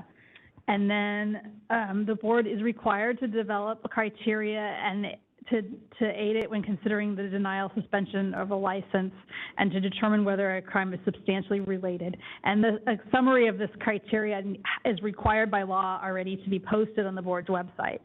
The board is also required to develop criteria to evaluate the rehabilitation of a person when considering denying or suspending. And then when denying a license, the board is required by law to either file and serve a statement of issues or notify the applicant of the denial and state both the reason for it and also the right to appeal if they want to have a hearing date, they can file an appeal to have that if they make the appeal within 60 days. So this bill would require each board to publicly post a list of criteria used to evaluate these applicants on the website, and then requires DCA to develop a process to assist boards in developing this list, to provide guidance and best practices, and then develop a process for each board to use in verifying applicant information and performing background checks. The process must require applicants to provide certified court documents instead of listing convictions on the application. The process must prevent license denials due to unintentional reporting errors, and it must include procedures to expedite the fee waiver process for a low-income applicant requesting a background check. And then to develop a procedure to provide an informal appeals process to take place between an initial license denial and an administrative law hearing. And it suggests using the Bureau of Security and Investigative Services DCA entity as an example of this. So the bill is seeking to make it easier for the formerly incarcerated and rehabilitated population to apply for licensures. It's got that intent that we've been working towards for a long time. A few issues with this bill, I think that there's some things that need to be cleaned up because I think there's a few misunderstandings with current law in terms of how the language from this bill reads and how current law reads. So first, in terms of fee waivers for background checks, it's requiring DCA develop a process to include procedures to expedite the fee waiver process for background checks. That means live scan fingerprinting, and live scan fingerprinting is done by the Department of Justice, not DCA. So that when the applicant goes to live scan, they pay that fee right at the live scan site. And so whether or not that would be waived, the DCA doesn't collect that fee. That goes to the Department of Justice. So it would be Department of Justice that would need to decide criteria on if there's any circumstances in that they would waive that. So that's one thing. In terms of current website postings, we're already required to post a list of criteria to evaluate applicants with criminal convictions. So that's posted on our website. And we have that, I've again linked to that FAQ document that we did regarding the disciplinary process or applicant process for those with disciplinary actions. We have an FAQ that explains that, I think, pretty well. Of course, there's always room for suggestions and improvement. And the current law already requires us to post our substantially related conviction criteria online. So that's something that the bill states we do that we're already required to do. So that's there. And then there's a conflict with current law in section 480F2. Current law prohibits a board from requiring an applicant to disclose any information regarding their criminal history. We received that information directly from the Department of Justice, and that's just to sort of safeguard, to make sure that we're getting the most accurate information. Sometimes relying on memory, you know, it's sometimes difficult for them to remember all of the relevant information or to know all of what is relevant and not relevant for them to disclose when they're applying for licensure, and then that can put them in, if they make a mistake, then you know, could they be denied? Because that 2138 kind of got rid of all of that, and we get our criminal information from the Department of Justice. But this bill proposes requiring applicants to provide court-certified documents related to their conviction. So that's less accurate than relying on fingerprints. So we don't think we want to go back to that. That was kind of, there were some reasons that we went that direction in the first place rather than self-disclosure. So I think that the author might not be aware that that change was made a couple of years ago. In terms of an informal appeals process, the bill requires DCA to develop a procedure for an informal appeals process based on the Bureau of Information Security and Investigative Services. That particular bureau handles their information by disciplinary review committees. And I've included an FAQ and a link to that process to their website. It looks like those are appointed members, and so that's certainly something that can be considered. It seems like there's more of an appointment process, and there's kind of some more due diligence that needs to be done there in determining if that's how that process works, and you know there would need to be some appointments made for that type of committee. So some food for thought. At the Policy and Advocacy Committee considered this bill at its April meeting, but opted not to recommend a position. My thought is that there's a lot of amendments needed to this bill. They haven't been made yet, unfortunately, but I think that there's a lot that, if this bill ends up going through, there's a lot that has to change. Thank you, Roseanne. So as far as I know, that position stands in terms of not recommending to take a position, which is also a position. I apologize. So if there are any comments from my fellow board members or inputs in regards to this bill, or any clarifications, questions? No? Anyone from the public that is present?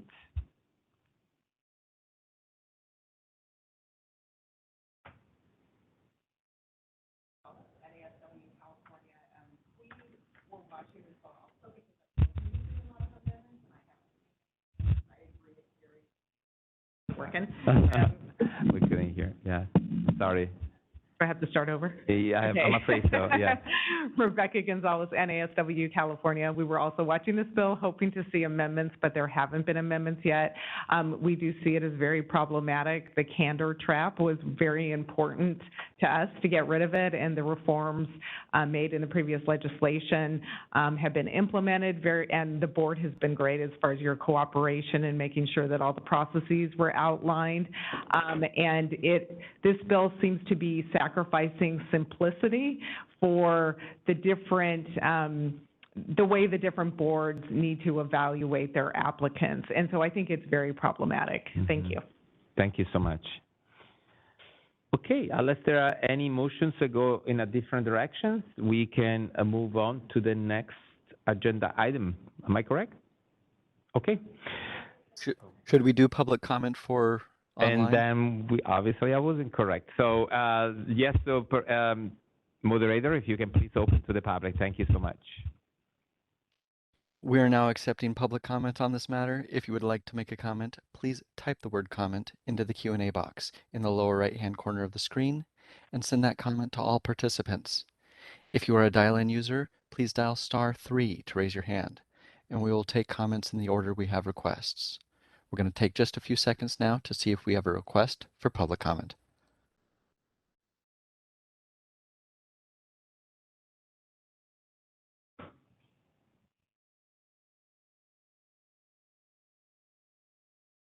Seeing no request for public comment, do you wish to close comments at this time? Thank you. Yes. Okay, then. We're moving forward. Item 18, as I mentioned before, is not longer in the agenda, so we're moving to item 19, which is the discussion and possible action on Senate Bill 1238, Eggman, on behavioral health services and existing and projected needs. Roseanne. So this is a bill that the Policy and Advocacy Committee did not consider. It became amended to what I think is relevant after the P&A committee met, but I think it's important because it talks about basically some data gathering that I think that we all agree that we would like to see, so I wanted to bring it forth. And so this bill would require the Department of Health Care Services to conduct a review of and report on the current and projected behavioral health care infrastructure and service needs in each region of the state beginning in January 1st, 2024, and every 5 years thereafter. Under existing law, there's something called the Children and Youth Behavioral Health Initiative Act, where all children and youth 25 and younger are screened, supported, and served for emerging and existing behavioral health needs, regardless of payer. That's a recent law that's trying to transform the behavioral health system that just recently became enacted. And so this bill would require DHCS to conduct a review every 5 years for the projected needs of the state. It directs DHCS to share its report and findings with the Mental Health Services Oversight and Accountability Commission.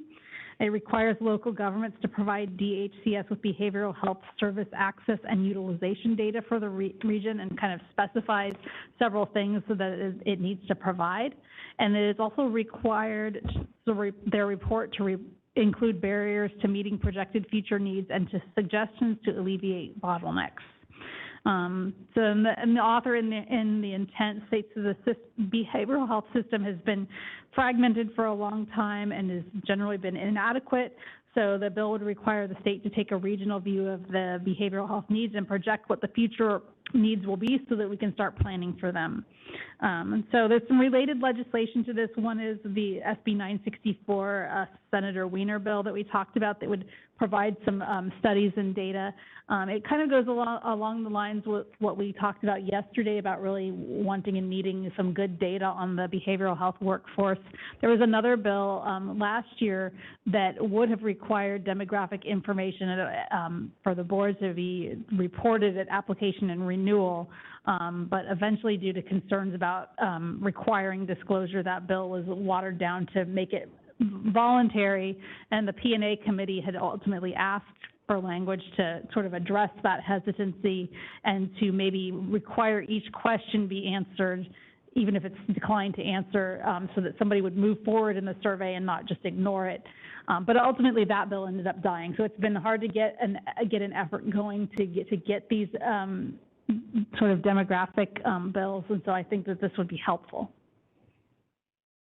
So it has changed a lot since our concerns were also addressed, and there is a lot of new coming to us. Okay. We've been trying to get this kind of data for a long time, but it's just that when there's concern about requiring it, and when it's voluntary, it's not as accurate because not everybody participates. So this is, it doesn't really go into that, but this is, I think, a good start to try to get that information from another source. Thank you, Roseanne. Are there any comments or any from the board? And I believe so. The recommendation was to move to approve, right? There's no recommendation. No recommendation. Yeah. Okay, Susan. Thank you. I am under the impression that what you were talking about, Roseanne, is AB 133, which did pass and goes into effect in July. And my understanding is that when anybody renews a license, not when they get it, but when they renew it, they will be asked to answer this list of demographic questions. And because it's not, in a sense, something that could affect their license in any way, that they assume the people will answer these questions and that we will get the demographic information that we seek. It is, AB 133 does ask some demographic questions. It's not required, and so it kind of ties in with that. We're hoping to get some information from that, but it would be nice to have it from other sources like this as well. Thank you. That's really helpful too. Okay, so any comments from the members and the public?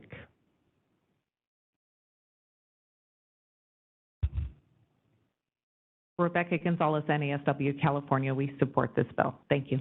Thank you. Moderator, if you can go open to the public, yes. We are now accepting public comment for 1238.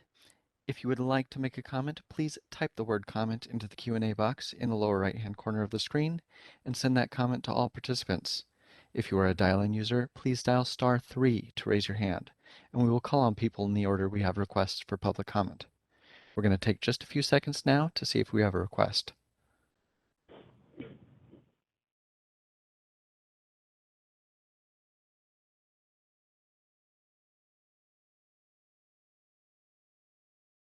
Seeing no requests for public comment, do you wish to close comments at this time? Yes, thank you. Okay. Okay, so I believe we don't have anyone, and we don't have any motion, so we're moving forward. Yes, we're watching, yeah. Okay. Do you want to make a motion? Yeah. No, that is not that one. That's what we were thinking.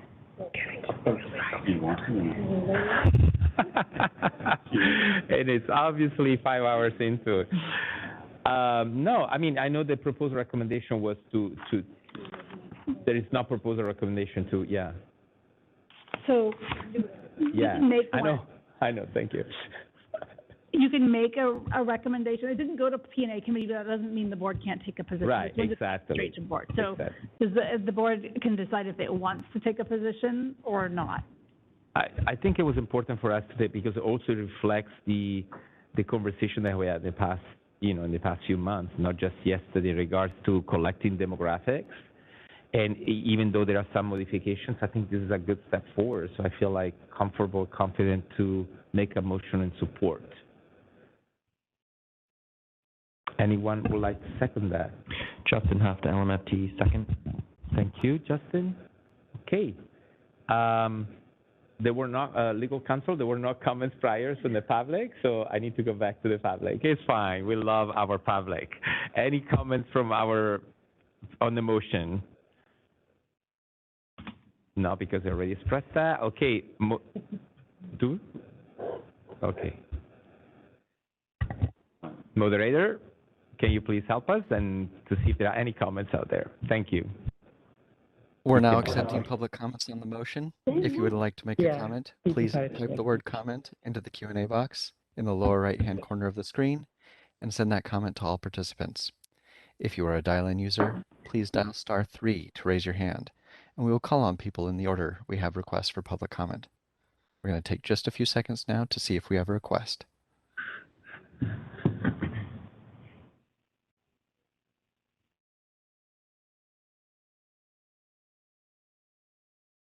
Seeing no request for public comment, do you wish to close comments at this time?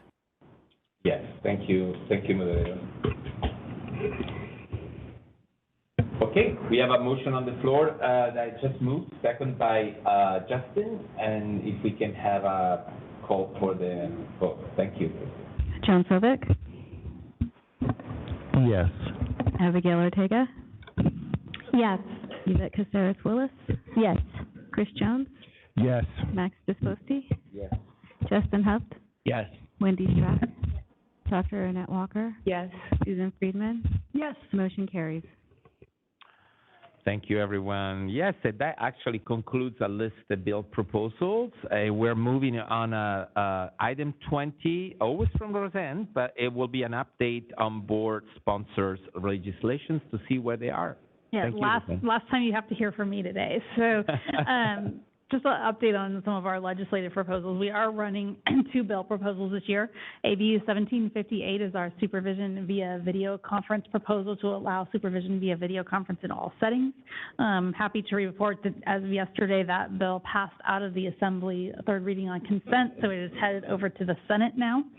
And also our other bill, AB 1759, proposes some changes to allow training or require training or coursework in telehealth, and make some clarifications on who can provide services via telehealth, and also requires CE for registrants, a 3-hour course. And that bill is in the same place as 1758. It is now headed over to the Senate to begin going through the Assembly, going to the Senate.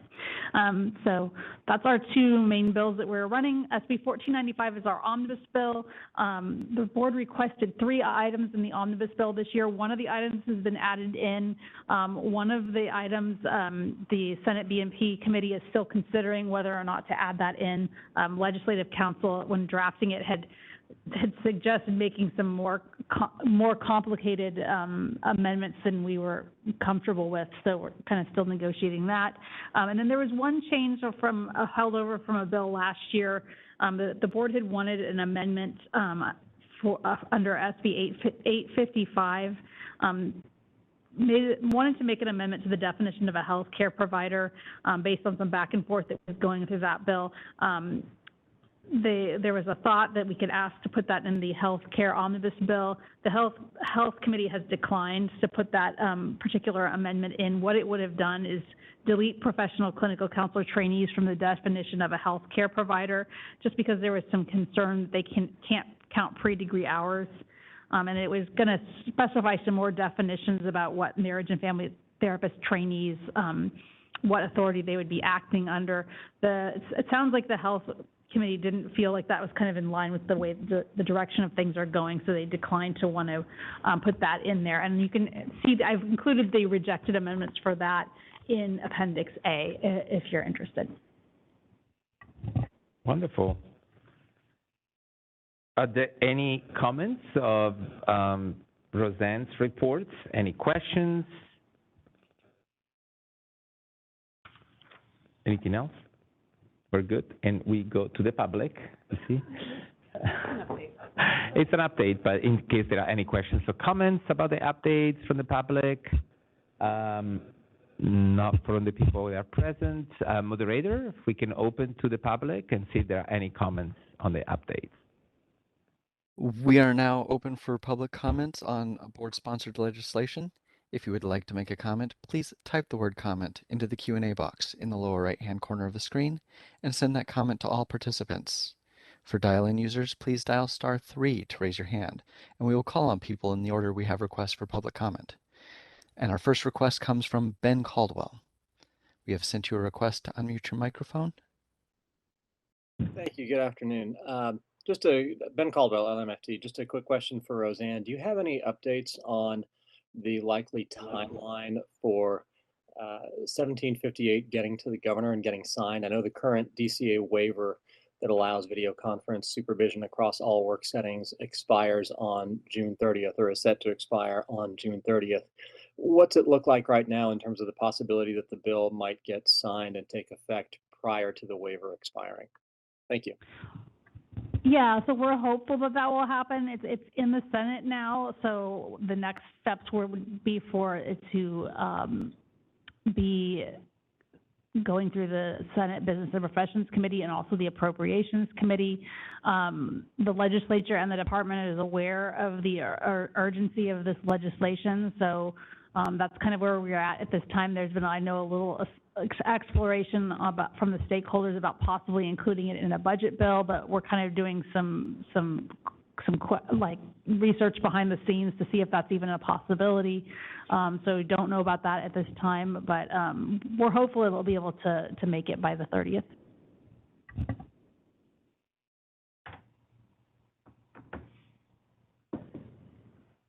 Thank you. And moderator, if we don't have any other questions or comments? There are no additional requests for public comment at the moment. Thank you. Thank you. And then, so we're back to the floor. Thank you so much, Roseanne, again. And we're actually moving now in our item 21, which is the update on board rule-making proposal, which our Steve will introduce. Yes, I'll introduce him. Just a matter of brevity. I'll go over this really quick. So I know we're hitting the 1 o'clock period. So this is the update on the regulatory. We have 3 items that we're looking at right now. The continuing education and additional training requirements. This kind of does a little cleanup of a lot of the regulations that we have out there, and I believe, I don't have it on there, but this was approved quite a while ago, so that is moving forward. It has been submitted to DCA for final review and processing. The second one was one we discussed yesterday, and the board approved all the regulation changes for the examination waiting periods. There are some professional corporations and accrediting agency and equivalent degrees. And those were the regulations that you looked at yesterday and approved. So those are moving forward. And last, we are looking at our uniform standards and related substance abuse and disciplinary guidelines this year. This is a project that started a while ago, but it had to put on hiatus due to resources and limitations. So we're going to look at those this year. And it will be proposed, I believe, in the July Policy and Advocacy Committee. We're going to start talking about those. So that is a regulation update. That's great. Thank you, Steve. Are there any questions from the board about the updates? Any clarification? We're good. Wonderful. I think that will lead us closer to the closing of today. We do have, obviously, item 22nd, which is suggestion for future agenda items. For those of you that were not present today, yesterday, we also had some suggestion items for the agenda yesterday, but if there are any further ones today, you're more than welcome to share it. There is not a reason to repeat the one that were proposed yesterday. So any suggested items on the agenda? No? And then from the participant in the room?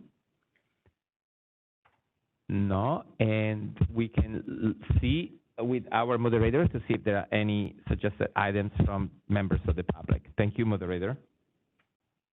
We are now taking suggested items for future agenda items. If you would like to make a comment, please type the word comment into the Q&A box in the lower right-hand corner of the screen and send that comment to all participants. If you are a dial-in user, please dial *3 to raise your hand, and we will call on people in the order we have requests for comment. Let's take just a few seconds now to see if we have a request for public comment.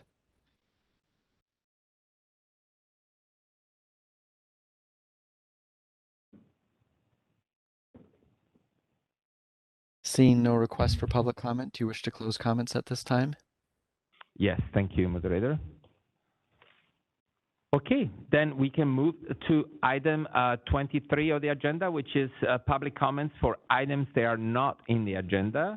As a reminder, the board may not discuss or take any actions on any matters that is raised during the public comment sections, except to decide whether or not to place the matters on the agenda in a future meeting.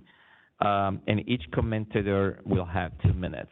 So I'll start from my board. If there are any public comments not in the agenda?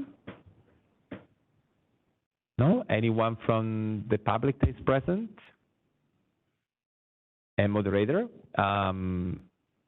please open to the public and see if we have any comments. We are now taking public comment for items not on the agenda. If you would like to make a comment, please type the word comment into the Q&A box in the lower right-hand corner of the screen and send that comment to all participants. If you are a dial-in user, please dial *3 to raise your hand, and we'll take comments in the order we have requests. If you would like, we're going to take just a couple seconds now to see if we have a request for public comment.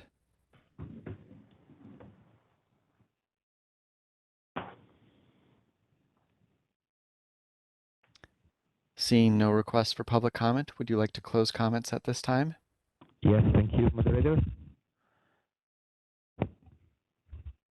And that will conclude the session for today. So thank you so much for coming. Thank you to the public. Thank you for our associations being present in the past 2 days. Thank you, board members, and we'll see you in the session of August.